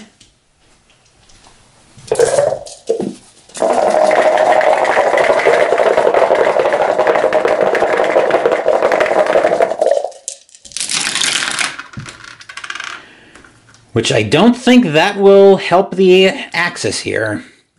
So 9, 10, 11, 12, 6, 7, 8, 9, 10. Nope. So the Soviets managed to hold the Axis there. Then they're going to start driving on the east. Let's see what the Soviets draw, what the Eastern Allies draw first. A Western Major General, and then the Axis draws a German Lieutenant. 1, 2, 3, 4, 5, 6, 7. 1, 2, 3, 4, 5, and 6, the Red Star. Okay. So we're back to the Allies' turn now.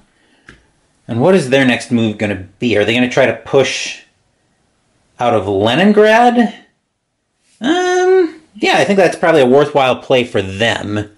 So they have to use their Red Star. The Axis will once more sit on their reroll.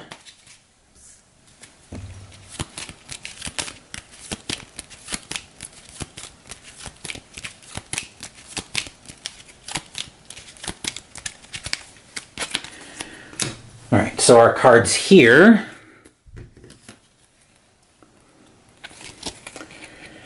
The Red Star captain against an Italian lieutenant. So the Axis is down 1. Soviets get 4 dice and the Axis are losing ties.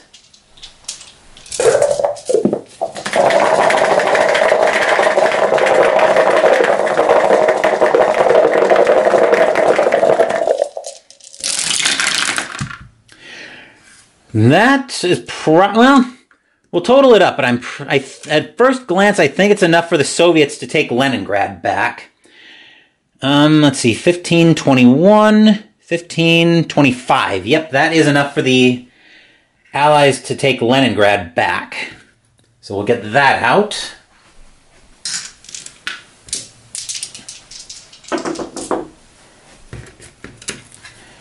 All right, and then the Soviets will draw, or the Allies will draw a Red Star Colonel, then the Axis will draw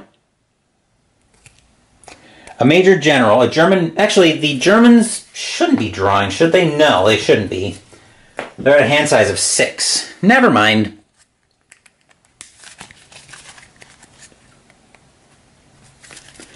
And then since the Soviets took Leningrad back, they earn a bonus action, but they also get a production center action, which they will take. So I just shuffled the Axis deck up. Then the Allies will go back into their deck, looking for another convoy. We saw this earlier. All right, so everything is available to be used for this.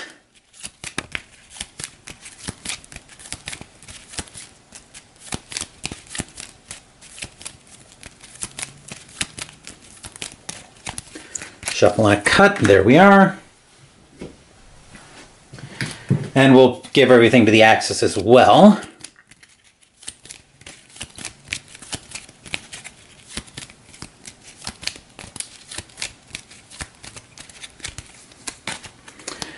All right, and we'll reveal our conflict cards.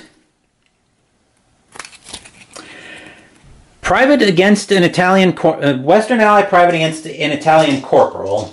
So the Axis is up 1, but they lose ties.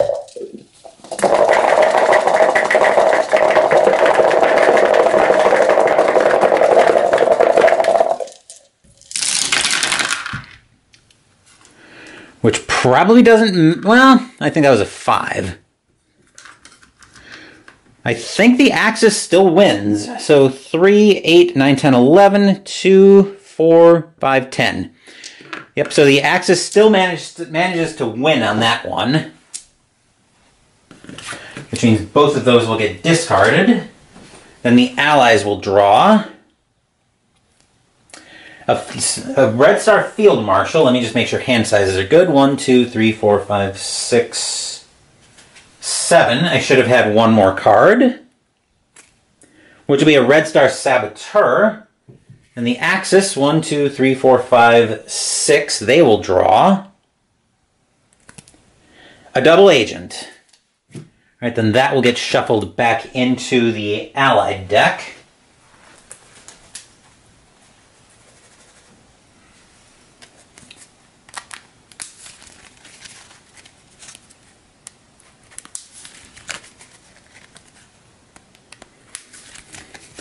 And then it will be the Axis turn.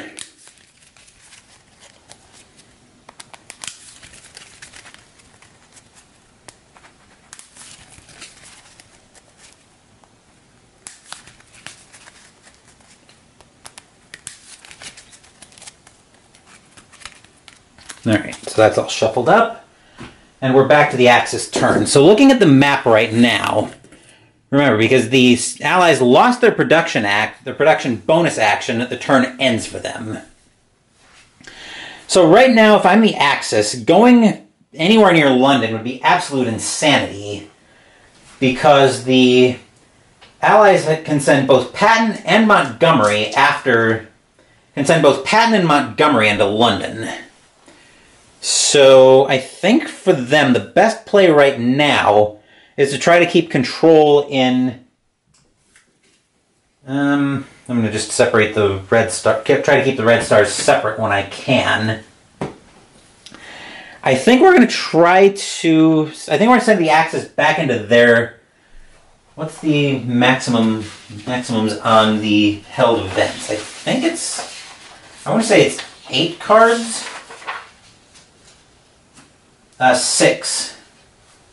Alright, so sending the Axis into their event deck right now is kind of pointless. So what I think we'll do is I think we'll just work on trying to undo some of the damage that's been done. Well, so we'll send the Axis into Kharkov, which we'll just keep everything on the table for the Axis right now. Although the Allies might be starting to look into, can we drive on Berlin?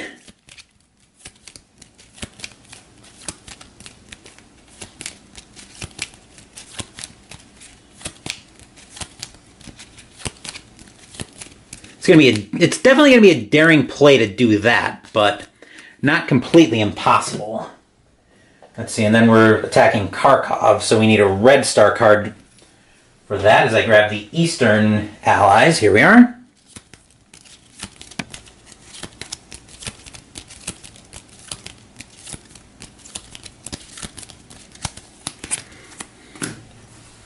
Okay. So we'll flip over our conflict cards and we'll find... Yikes, a German 6 against a Soviet Field Marshal. Alright, and we don't get bonus dice anywhere here. So the Axis is in... Things are starting to turn against the Axis already.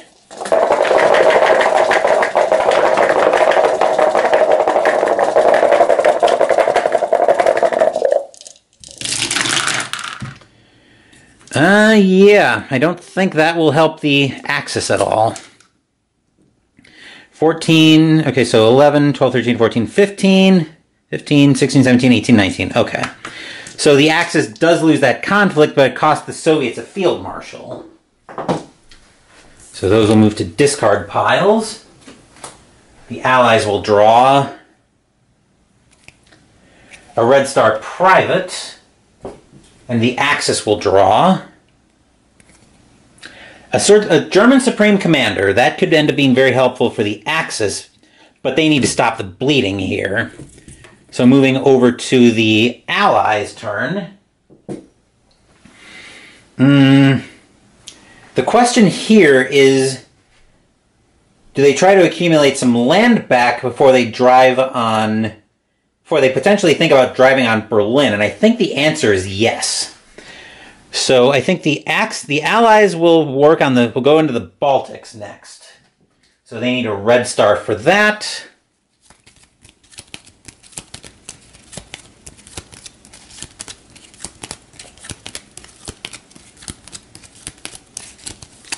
All right, so that will be their card. Then the Axis. The Axis is slowly but steadily getting pushed back here.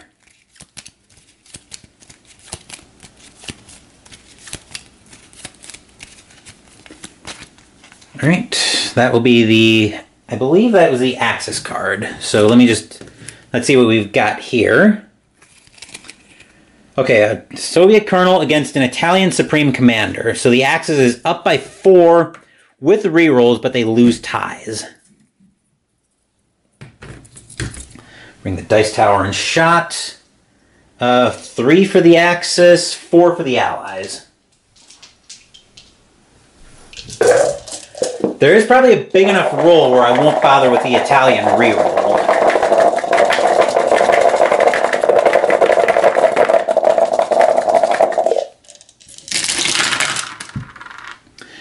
I don't think that's... Well, we'll find out, but I don't think that's it, actually. So 9, 21, 2, 3, 20... Let's see, 10 is 20... Okay, so 23 to 23. So yeah, I think the Axis does need to reroll. They're going to reroll the 3 and the 2. Because they don't want to just get domed here. Alright, that will actually preserve the Baltics for the Axis. Which helps stop the carnage on the... Helps stop the carnage for the Axis. Alright, the Allies draw a Red Star Major, and the Axis draws an Italian Major. 1, 2, 3, 4, 5, 6. I'm just doing periodic hand size checks here. 1, 2, 3, 4, 5, 6, 7. 7 for the Allies, 6 for the Axis. Just making sure we're all straight there. Then for the Axis, yeah, they're having a very bad time right now. So I think they'll go into their deck. Oh, I forgot we had Albert Speer. Derp. Alright, so we'll probably just end up discarding that, but we'll go into the Axis event deck to try to get Franco again. We saw him earlier, but we couldn't do anything with him because the Allies managed to stop the Axis cold.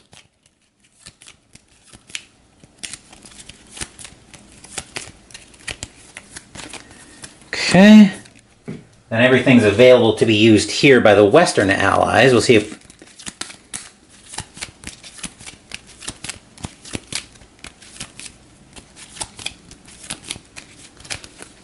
if Franco will come to Hitler's rescue, or if the Allies can keep him out of the Axis once again.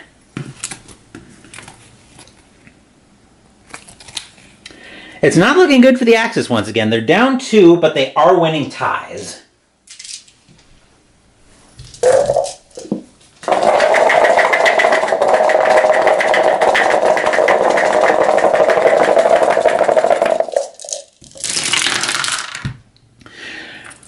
That will not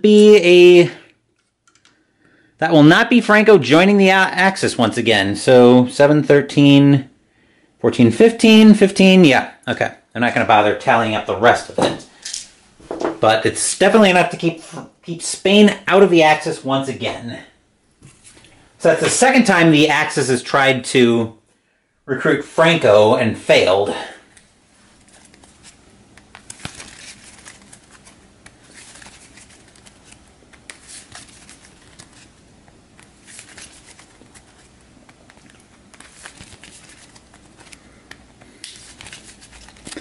Give that a shuffle and a cut.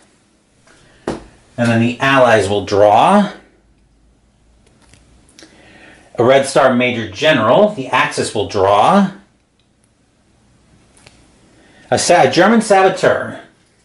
1, 2, 3, 4, 5, 6. 1, 2, 3, 4, 5, 6, 7. Okay. Then before the Allies take their next turn, I need to take a small break. The Eastern Allies are going to continue their plan to try to get some land back. So they're going to go into Crimea next. They will get the bonus die on this. So 1, 2, 3, 4 for the Red Stars.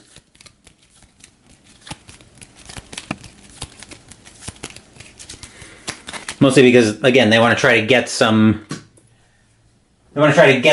land area back before they think about pushing on Berlin.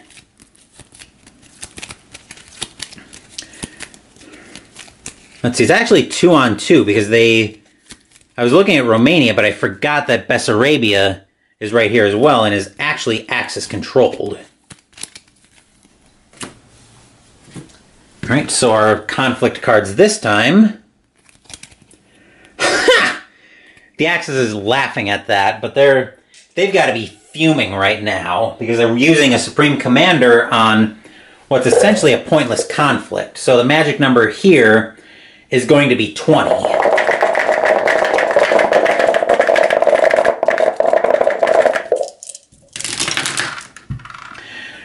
Six and 12 is 25, so yeah, there's not even a point to rolling for the Allies right now. The Allies have to be happy that they wasted a private and got the Axis to waste a Supreme Commander. So for the Allies, draw. It's a Field Marshal of a Western Field Marshal. Then the Axis draws a German Major General. That goes in that pile. Alright, so back to the Axis turn now.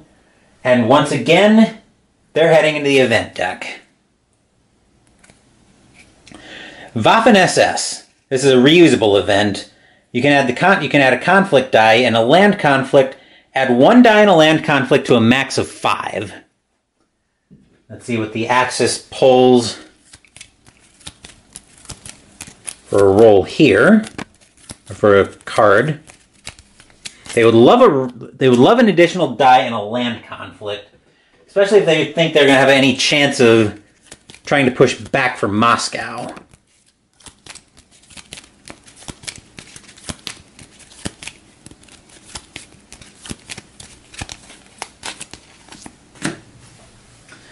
Okay, then we'll see what we've got here. A Major General against a Staff Sergeant. 3 dice all around. The Soviets are up by... The Allies are up by 5, and the Axis is losing ties.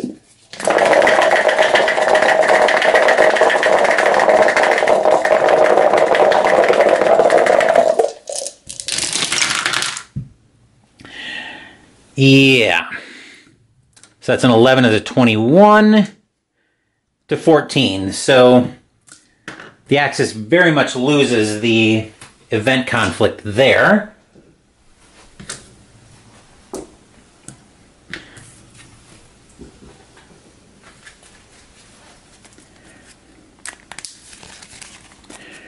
At this point, the Allies, I feel like, just need to play the waiting game.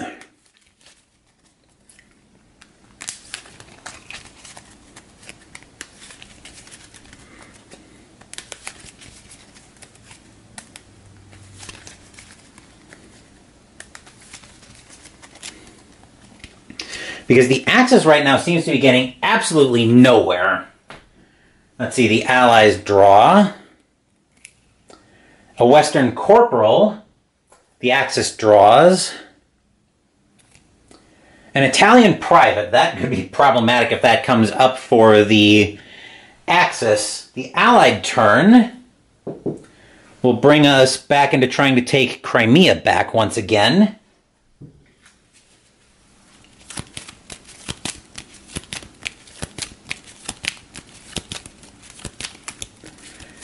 Okay, give this a shuffle and a cut.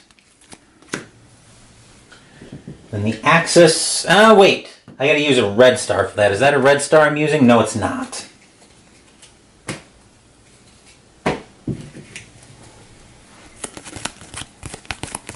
I was about to I shuffled everything together before realizing that, hey, wait a minute, you're initiating an attack from the Soviet Union. The Axis, however, has everything available to them.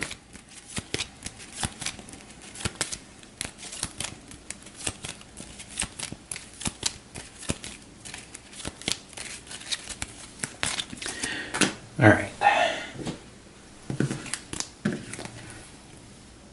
And our conflict cards. We've got a Red Star Major against an Axis double agent. So 3 dice all around because nobody gets land area bonuses.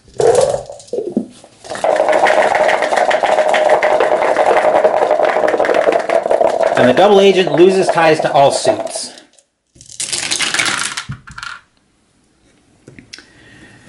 Which I don't think that will be a loss. 16-21. Okay, so the Axis does win. So those go back to conflict decks. The Soviets, the Allies draw a Western Lieutenant General, and the Axis draws a German Private. 1, 2, 3, 4, 5, 6. 1, 2, 3, 4, 5, 6, 7. Okay. Just making sure we're all straight. So the Axis is actually going to go into the Allied and Axis events deck for an event. So they will find paratroops, which they can use in a land conflict. May attack a land area even if it's not adjacent. May do so by jumping over one intervening sea zone or area, even if jumped over player area is controlled by opposing player. May not blitzkrieg or do a second attack from the area gained by paratroops. may use with cards marked with the paratroops symbol. So that's actually what that symbol is. So the Axis would get to try to get a paratrooping event. They could discard Albert's Spear to get this.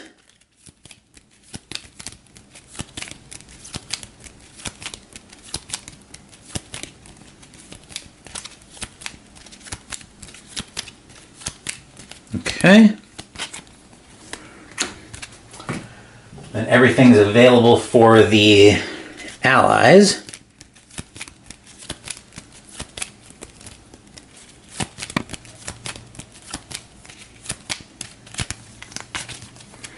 Right, there we go. So our cards here. A German saboteur against a field marshal. So the field marshal gets reduced to 1, but it keeps its rerolls.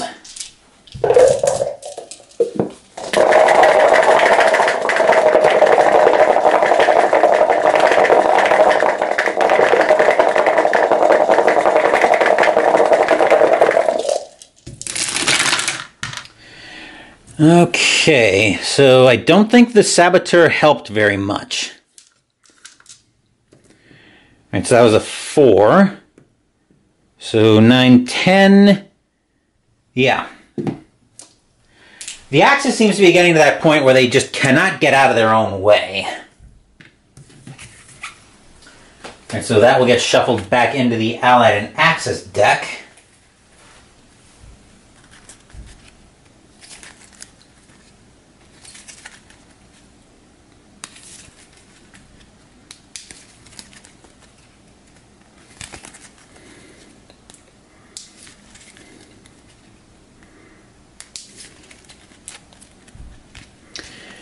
Alright, so that's all done. 1, 2, 3, 4, 5, 6. The Axis will draw. A German Lieutenant General. Then the Allies will draw. A Western Staff Sergeant.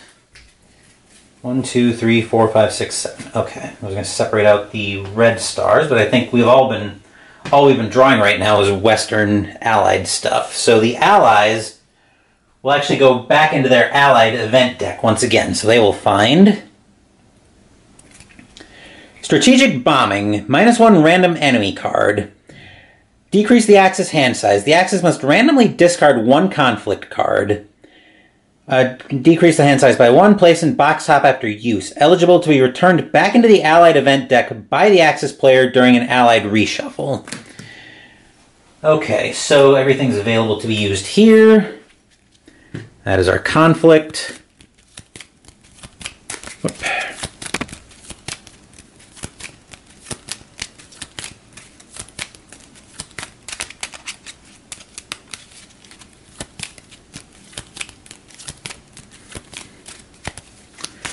Right, so that's the Allied card, conflict card. Here's the Axis.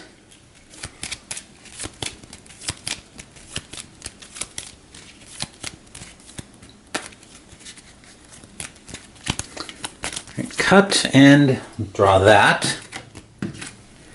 Right, so our conflict cards here. Our Western Lieutenant against an Italian Major. So the Axis is up by 2, but they lose ties. Let's give this a roll and see what happens.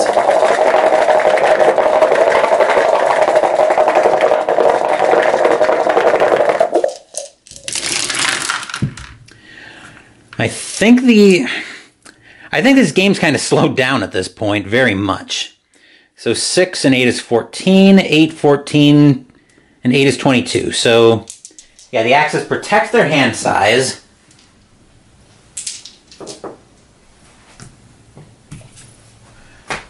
The Allies draw a Red Star Staff Sergeant. So I'll try to keep the Red Stars separate over here. And then the Axis will draw a German Colonel. That will get shuffled back into the Allied Events deck.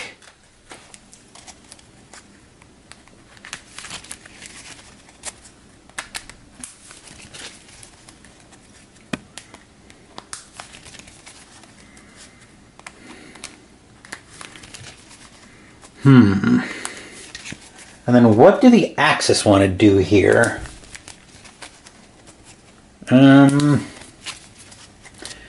I think the Axis for their turn is actually going to go back into their deck once again. So they will find Franco again. Will the third time be the charm this time? Probably not the way they've been rolling.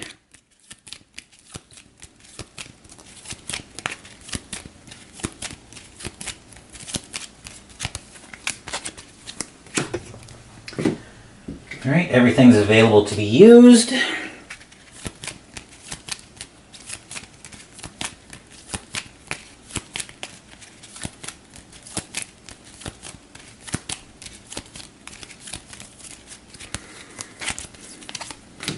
All right, let's see what our conflict cards this time are.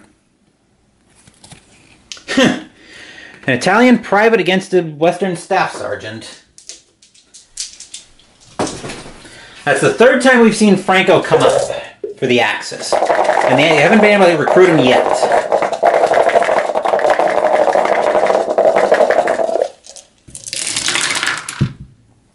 And they almost certainly are not this time. So 15, let's see, 6, 8, 9. Yeah, 9. Wow, the Axis have been heavily courting Franco this game, but they just cannot land him.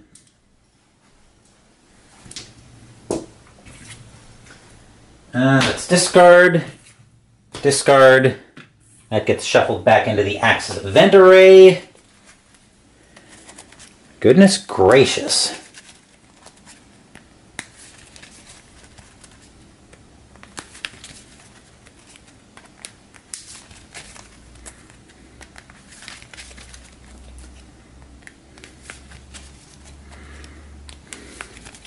Right, so that's shuffled back into the Axis event array.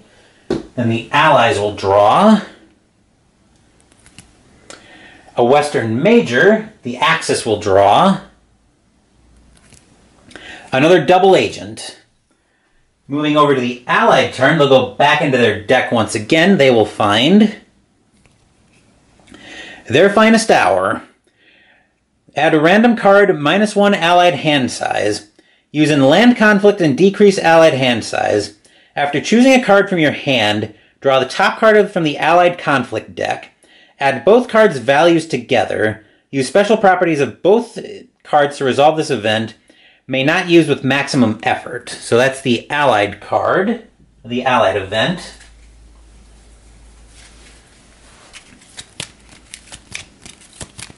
Okay, so we'll shuffle this up.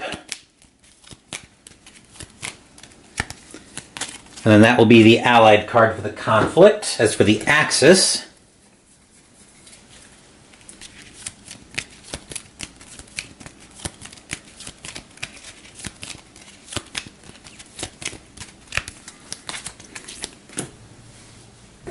alright, conflict cards here. A corporal against a lieutenant general. The German lieutenant general, and the Axis wins ties. So I'm actually going to roll for the Axis first. The magic number here is 21. Because remember, because they played a German card, the Axis wins ties.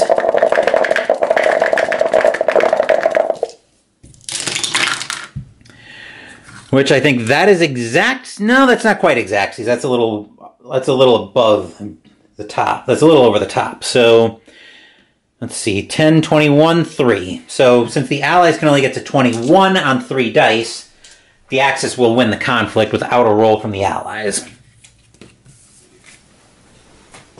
All right, the Allies will draw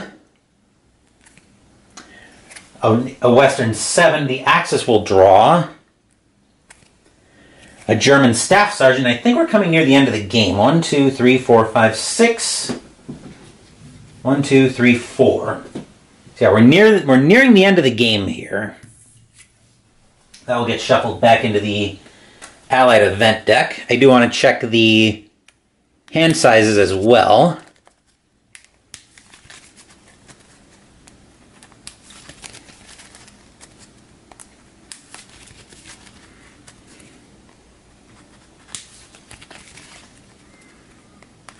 just to make sure we have the number of cards we're supposed to have. 1, 2, 3, 4, 5, 6, 7 for the Allies. 1, 2, 3, 4, 5, 6 for the Axis. Okay, we're good there. Speaking of the Axis, it is back to their turn. Where are they going this turn? I think they're going to go back into Kharkov. So the Allies will need a red star to defend there. We've got these two.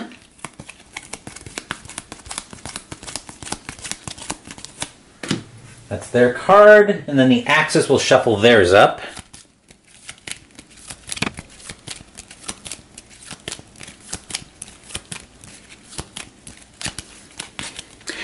I didn't bother using a lot of the other actions in this game just because my relationship with dice has always been, shall we say, open at best. So let's find a Staff Sergeant against a Colonel, and the Axis wins ties. No land area bonus. Now I'm not going to put Stukas into this.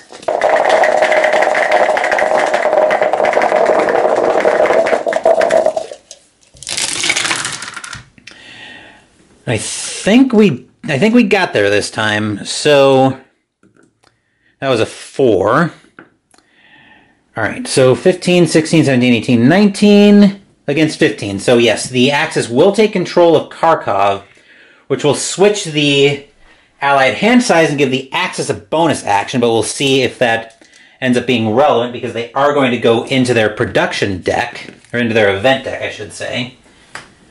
Let's see, 1, 2, 3, 4, 5, and 6.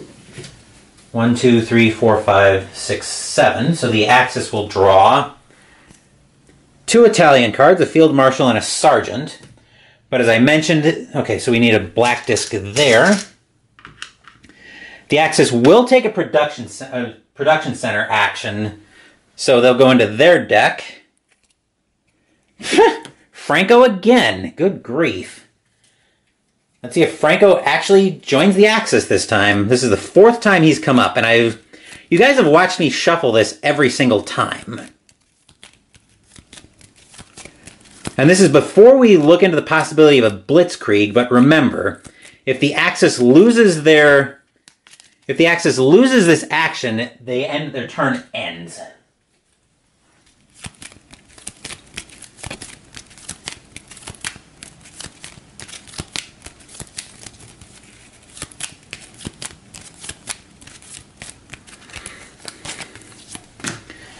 All right, let's see what we flip over here.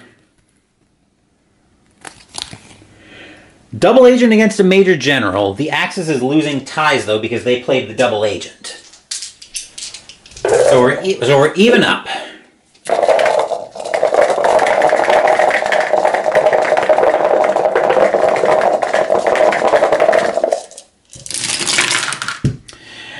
And once again, for the 4th time, I think the Axis failed. So 22 to 18, yep. The Axis Franco just does not like the Axis, apparently, this game. Alright, so the loss goes into the Allied discard pile. We should have a production size of... Right, I did switch that. 1, 2, 3, 4, 5, 6, 7 for the Axis, so they will draw.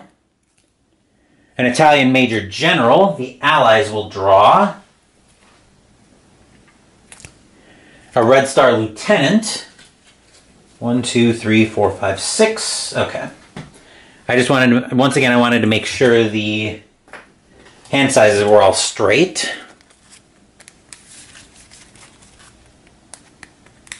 And you're watching me shuffle this. So if Franco comes to the top again for the Axis, don't yell at me. You're watching me actually do the shuffle.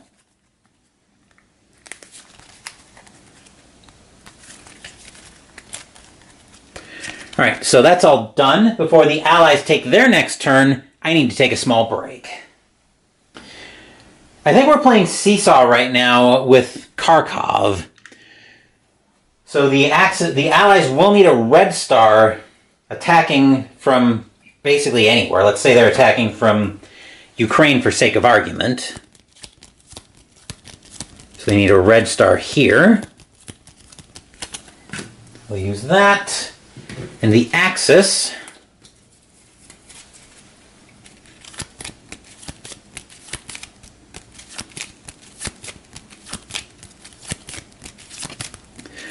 This is mostly to try to get the production center back under control. Right, then conflict cards. Alright, so we're one up, but the Germans, the Axis wins ties. 4 dice though, because the Eastern Allies do have the land area bonus. So we're one up, but remember, the Axis wins ties here. There's no more, we're even. But I think that should be enough for the, let's see, so 1, 11, yep. That will be plenty for the Soviets, for the Eastern Allies. Basically the Soviets. I'm using Soviets and Eastern Allies interchangeably. But they will take control of Kharkov back. Which will also swap the production, the hand sizes again. So 1, 2, 3, 4, 5, 6. The Axis is good. The Allies should be drawing 2 cards. 5, right? 1, 2, 3, 4, 5. Yep, 6, 7. Right, so we've got very low numbers here. But the Eastern Allies will take a production center bonus action from taking Kharkov back. So they'll go into their deck.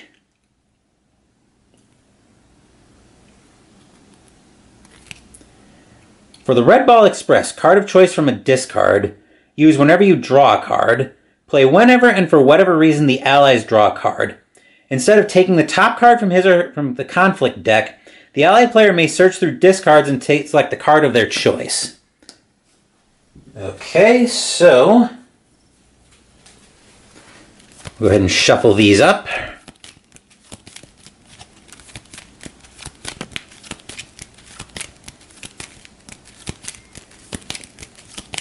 This is the production center action, but remember, as I mentioned before, if this is lost, then the turn is ended for the Allies.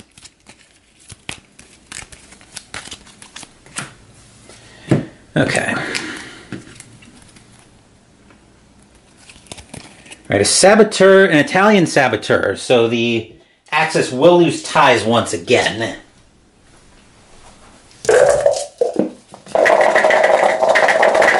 a roll.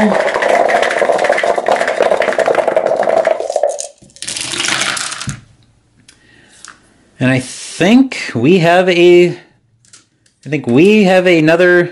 I think the Axis managed to win this one.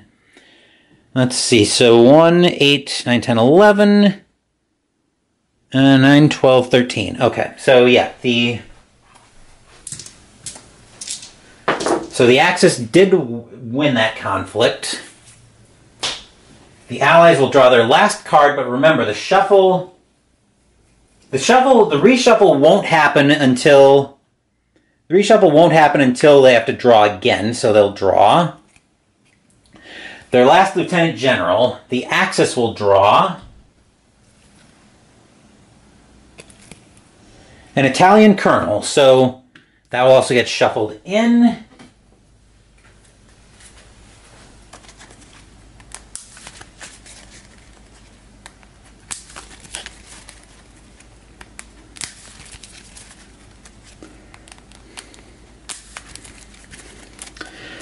Then we'll give it a cut. And we're over to the Axis turn once again. Well,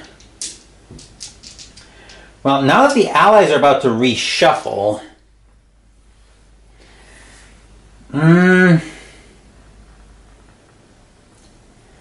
let's go back into Kharkov again. Well, let's go to Ukraine just for flavor's sake. So we'll need a red star, which would potentially be hazardous to the Axis health here. Just for flavor's sake, but I don't think it's going to change the... Well, actually, I take that back. Would we... Okay, so we switched that. Blitz, but that's going to still cost us 2 hand size. So, no, actually, yeah, I think for... If the Axis is going to go for the win here, they have to go into Kharkov. Because they need the problem here is they need the production bonus action. Even if at least one of their blitz is going to cost them a hand size.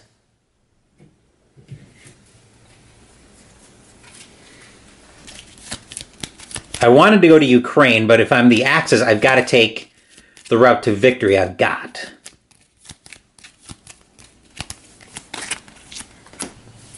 Alright, then we'll reveal Major General against Lieutenant General.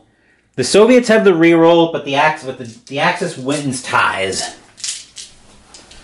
3 dice all around.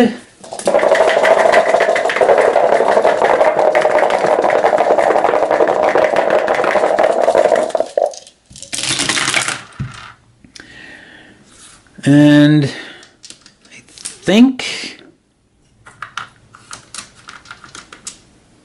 Yeah, I think that will... Let's see, so 19 and 20. Alright, so turn is over for the Axis. The Allies are about to are going to be reshuffling here in a second. Ugh. Dropping that down. So we'll move those to discard piles. So now we're doing an Allied reshuffle first. Here we are. Alright, the Allied selects Convoy to return to... Right, okay, so we'll do the end of year shuffle procedure until the Axis gets to 1942. Gets to the end of 1942. So that will get reshuffled back in.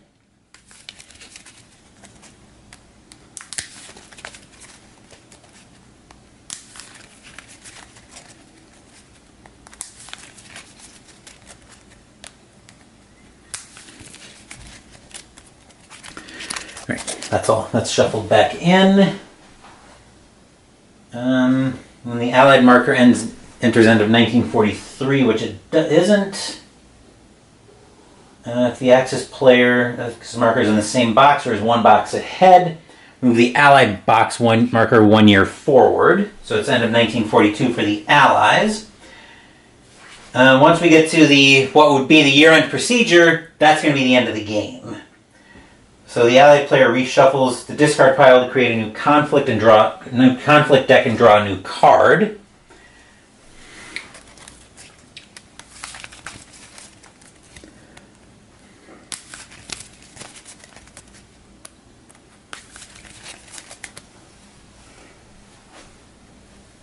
Okay.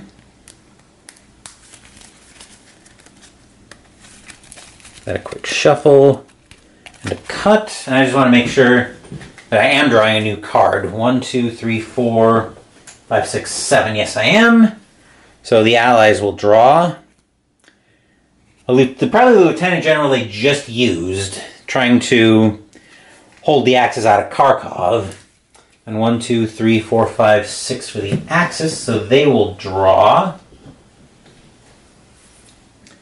So they need 1 more card. A Field Marshal, which would have been useful probably on either that attack or a subsequent blitz into Moscow. But that ends the turn for the Axis. The Allies basically have the game locked up, so they're just going to go into their event deck. For strategic bombing, we saw this earlier. Everything's available to be used.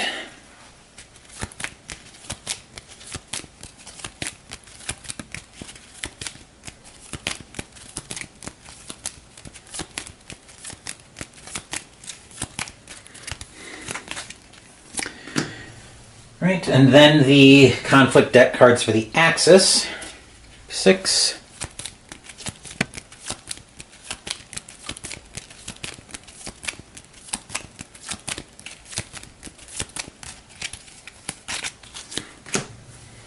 Right, conflict cards here. A Western captain against an Eastern private. 3 dice all around.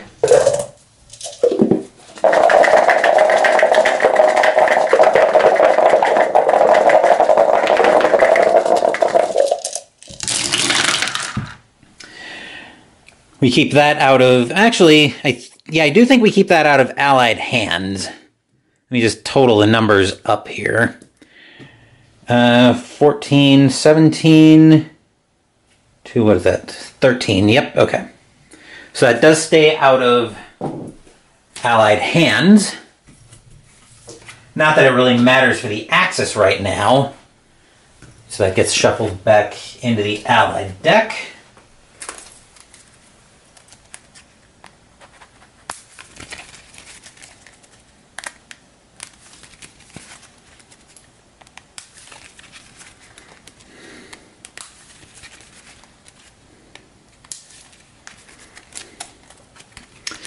All right. 1, 2, 3, 4, 5, 6, 7. So the Allies draw. A Red Star Supreme Commander. The Axis. 1, 2, 3, 4, 5, 6. They will draw. A Captain. So they would lose ties playing that. Then for the last, what's probably going to be the last turn of the game for the Axis. Actually, it's going to be the last turn of the game, I think, period. Does it even really matter at this point, or do we finish the turn? I think we'll finish the turn. So the Axis will have to attack Kharkov here. 2, 3, 4, 5, 6. This is basically their one path to victory. This time they will commit...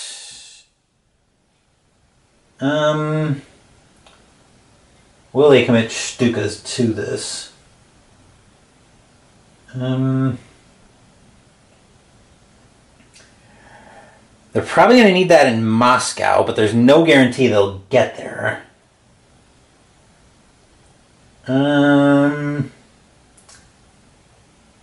Yes, we might as well commit Stukas here.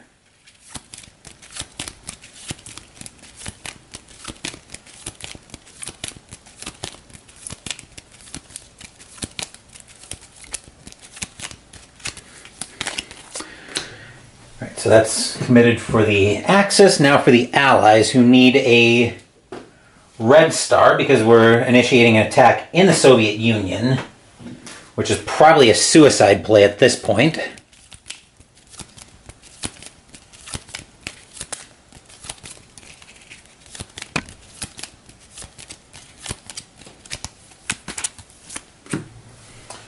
All right. So our conflict cards this time. Ooh, this is a good matchup. German Field Marshal against Soviet Supreme Commander. 3 dice all around. The Axis win ties, and thanks to Stukas, they can make the Allies re-roll.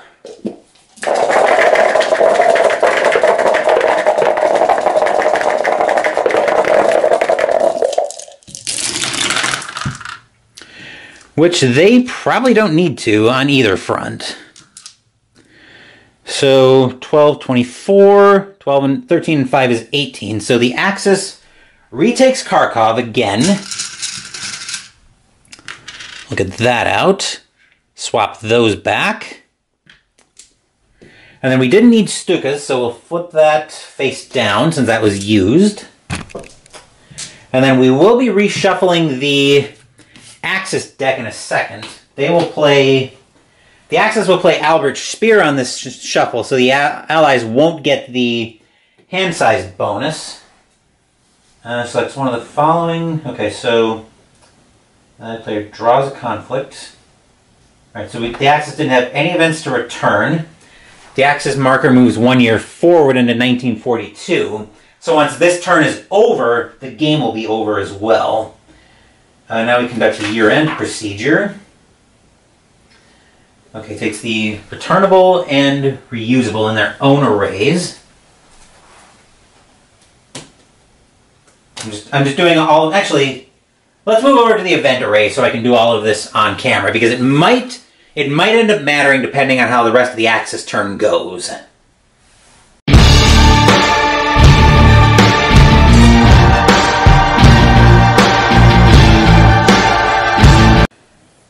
So we'll get all the reusables back out again. Actually, returnable and reusable. And we can temporarily hold temporarily hold more than the limit of 6, but we'll be reapplying that as events get moved around.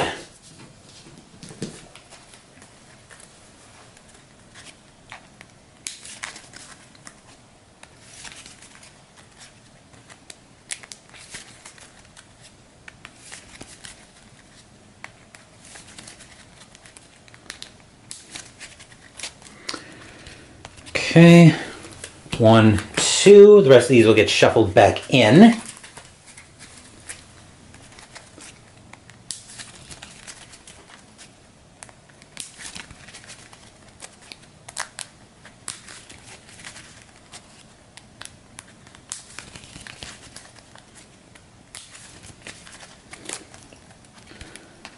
Right, ally extra player deals 2 cards, so the allies actually get 3 events. So we'll get that one as well. Actually, hold on. I gotta pull these back out.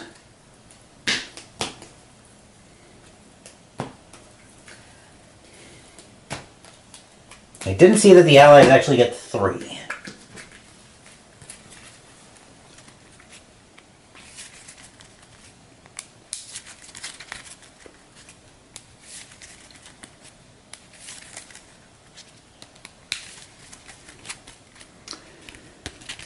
And 3.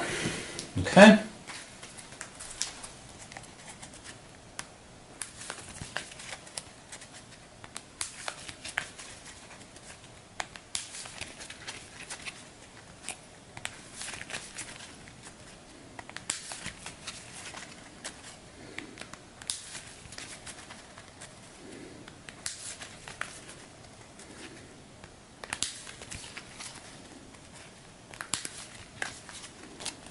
Okay.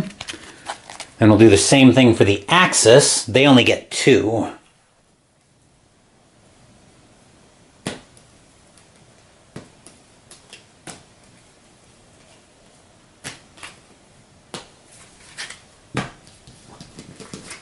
Okay.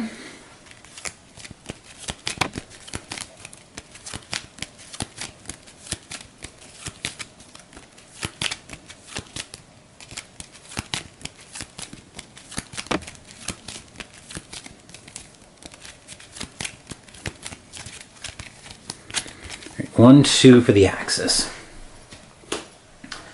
And we'll shuffle these back in.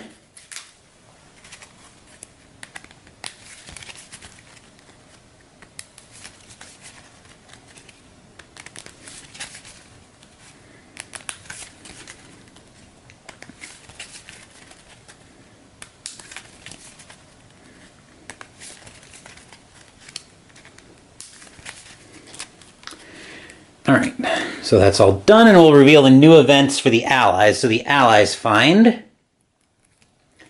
General Eisenhower plus random card event conflict in event play. After choosing a card from your hand, draw the top card from the Allied conflict deck, add both cards' values together, and use the special properties of both cards to resolve the event conflict. That would get handed to the Axis player to be reshuffled in on their next turn. Then their finest hour. I think we saw this earlier when the Allies tried to acquire it but failed. And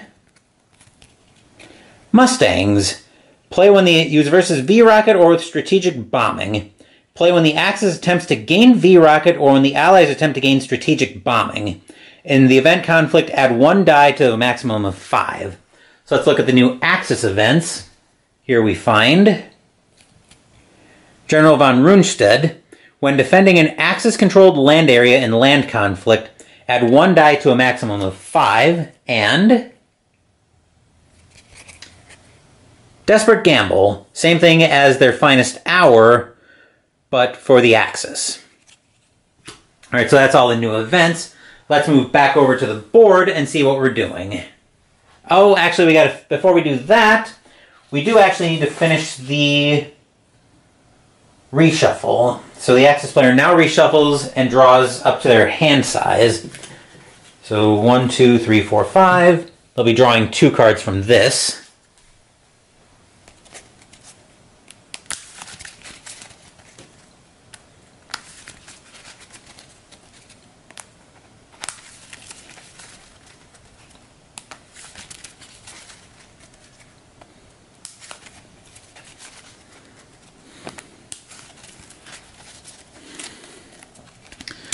Alright, so we established the Axis should be drawing 3, 4, 5, 2 cards.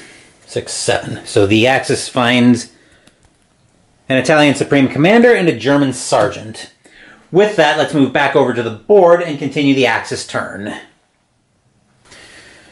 The Axis has an option for a production center action, but seeing that the Allies just got Eisenhower, I think they're very nervous about that, but they need additional dice too much, so I think the Axis is going to go into their deck for an event, so they find Wolfpack, which will be -1 random enemy card. Decrease the Allied hand size. I think we saw this at the start of the game. So that's the current conflict, and the Allies will use the aforementioned General Eisenhower. So, right. So we'll shuffle everything together. 1, 2, 3, 4, 5, 6.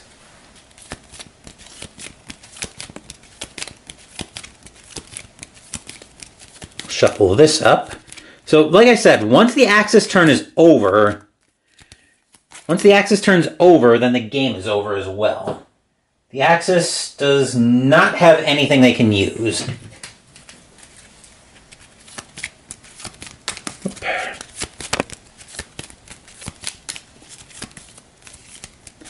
Okay. We'll flip that over. We'll flip the initial cards over, then we'll get an extra one for the Allies. So they find a Sergeant against a Captain. So the Allies get the top card of their conflict deck as well. They get a Lieutenant coming in providing reinforcements. So now the Allies are up 3, and the Axis is losing ties.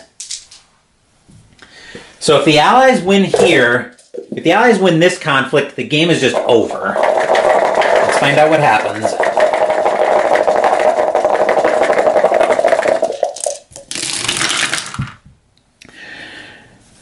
Let's see, so that's 10 for a total of 20. 17, 21. So by 1, the Axis actually wins, which will reduce the Allied hand size by 1 and randomly discard 1 conflict card. So 1, 2, 3, 4, 5.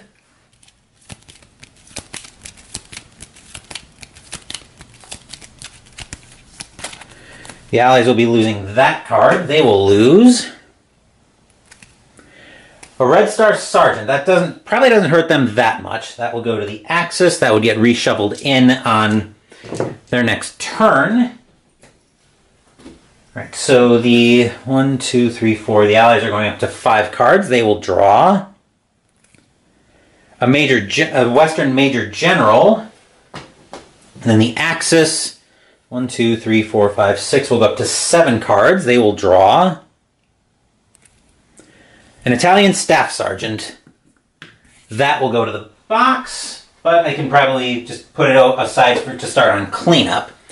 So the Axis has earned a bonus action after all of that, but they will blitzkrieg into Belorussia.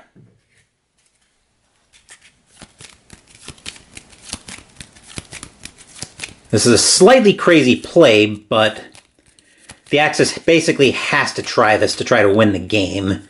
They do have a route to victory, but it's going to be a very dangerous one, let's be honest. Alright, so that's their conflict, and we've got the the red stars up here. They probably would need to play their highest card right now. But let's see what we've got here. An Italian Staff Sergeant against an Eastern Lieutenant. Where's the lid? Here it is. Alright, so the Soviets, basically it's just the Soviets need to hold it once in order to win the game.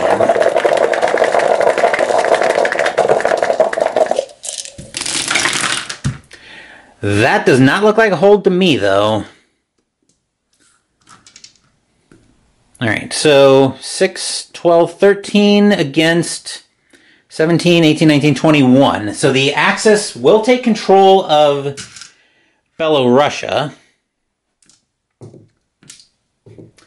That will move out of the way.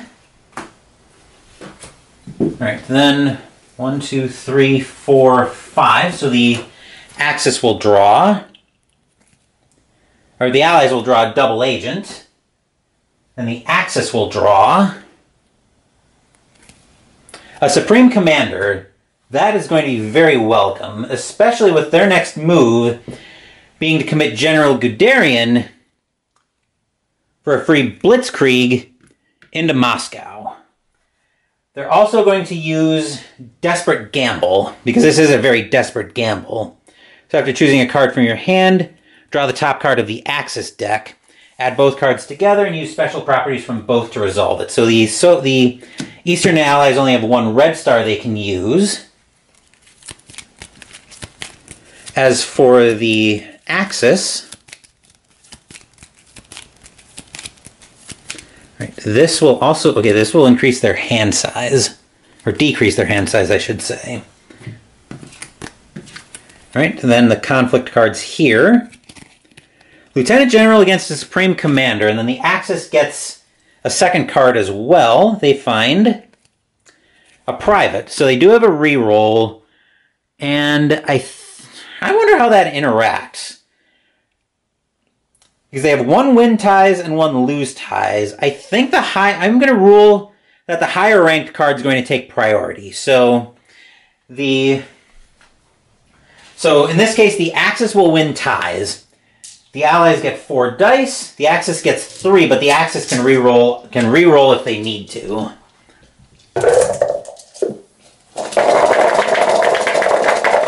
The Allies also have a reroll available to them. And I got 2 of my dice stuck in there. Whoa. Yowza. Okay, so we'll total all of that up. All right, so 11, 22, and 6 is 27. 13, 19, 21. I think the highest we can get... Actually, no, we do have a rerolls available. So I'll go ahead and reroll all 3 of them. Because right now the Soviets are at... Wait a minute. Right now the Soviets are at... Let's see, 12, 23, 27, 15, 18... The Axis could get to 33. Let's see what happens here.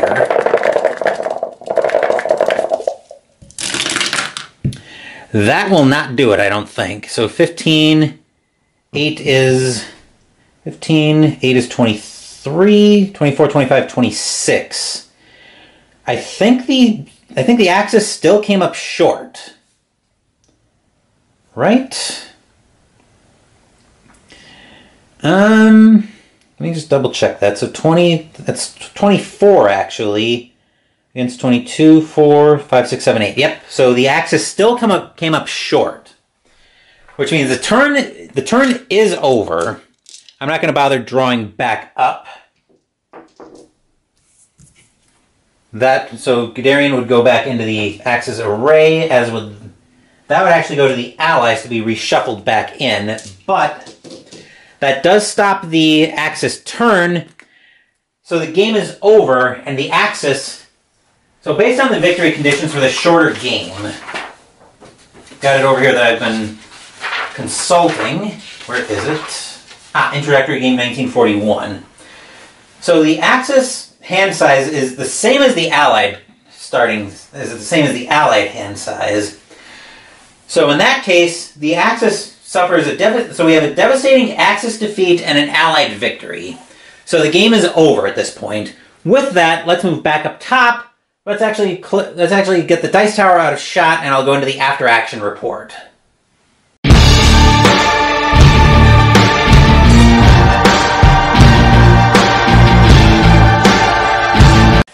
So I did kind of enjoy this game, but one of the biggest problems I have is it's going to be, at least at the start, it's going to feel very samey.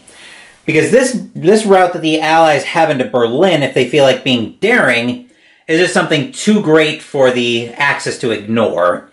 Especially depending on the event configuration. And as we saw, it can happen where 4 dice or if you're rolling 4 dice, you can still have a flop of a roll. Which means if the Allies take that route right into Berlin, and the Axis can't take it back, the game would be over in 3 turns. So... wouldn't make for a very interesting game at all. It definitely had a lot of historical flavor to it. I think if I wanted to make it a little more historically accurate, there are some events I would take out. There are some changes I would make. Like I'd take out the Bismarck event, say, when we get to the end of 1941. I think that would come out because, as we all remember, or as I think anybody who's into war history, especially World War II history, knows, the Bismarck was sunk in 1941, probably about a week after it launched, and we'll come back to that story next month. We are far from done with the Bismarck story on the channel, but yeah, I've heard from other people that the history is almost too strong in this game, and I can kind of see that. I didn't really get that feeling from this game, but I'm still kind of very much exploring the wargaming world, so this is all feeling very much new to me at this point. What else did I want to talk about? Oh, the rulebook. The rulebook was one of the biggest things that I did not like about this game. The rulebook was extremely confusing to me. It took me a lot to learn this game. I actually had to fish out the living rules to make more sense of this game. That being said, I'm definitely in support of the rulebook actually being in the box for these games. It gives you a starting point at least gives you a starting point of how to learn the game, even if you've got to go, say, watch a video on how to play it, or you have to really kind of dig into the game very slowly to make sense of it. But you need to have something in there to at least start learning the game. So is this going to hit the channel again? I don't know. I could see this being like a yearly fixture on the channel, like next week's game will be, but we'll come back to that when we're all done here. But that will do it for this playthrough of Hitler's Reich. We're going to be busy on the channel. Later tonight, I'm expecting to have the end of April recap, and then I'm going to be live with Jester, Higher Ground Gaming, and Lower Slower Board Gamer as we start our top 50 board games countdown. I'll provide a link to Jester's channel in the description down below. Wednesday, we're going to have another debut game on the channel as we step back into the world of Harry Potter to play Harry Potter Hogwarts Battle. Next week, we're going to commemorate Victory in Europe Day as we play Black Orchestra. Thank you for watching the video. Please give the video a thumbs up and subscribe to the channel. Be sure to turn on notifications so you get my content. Be well, stay safe, take care of yourselves and your loved ones, and I'll be back with more videos in the future. Until then, take care everyone.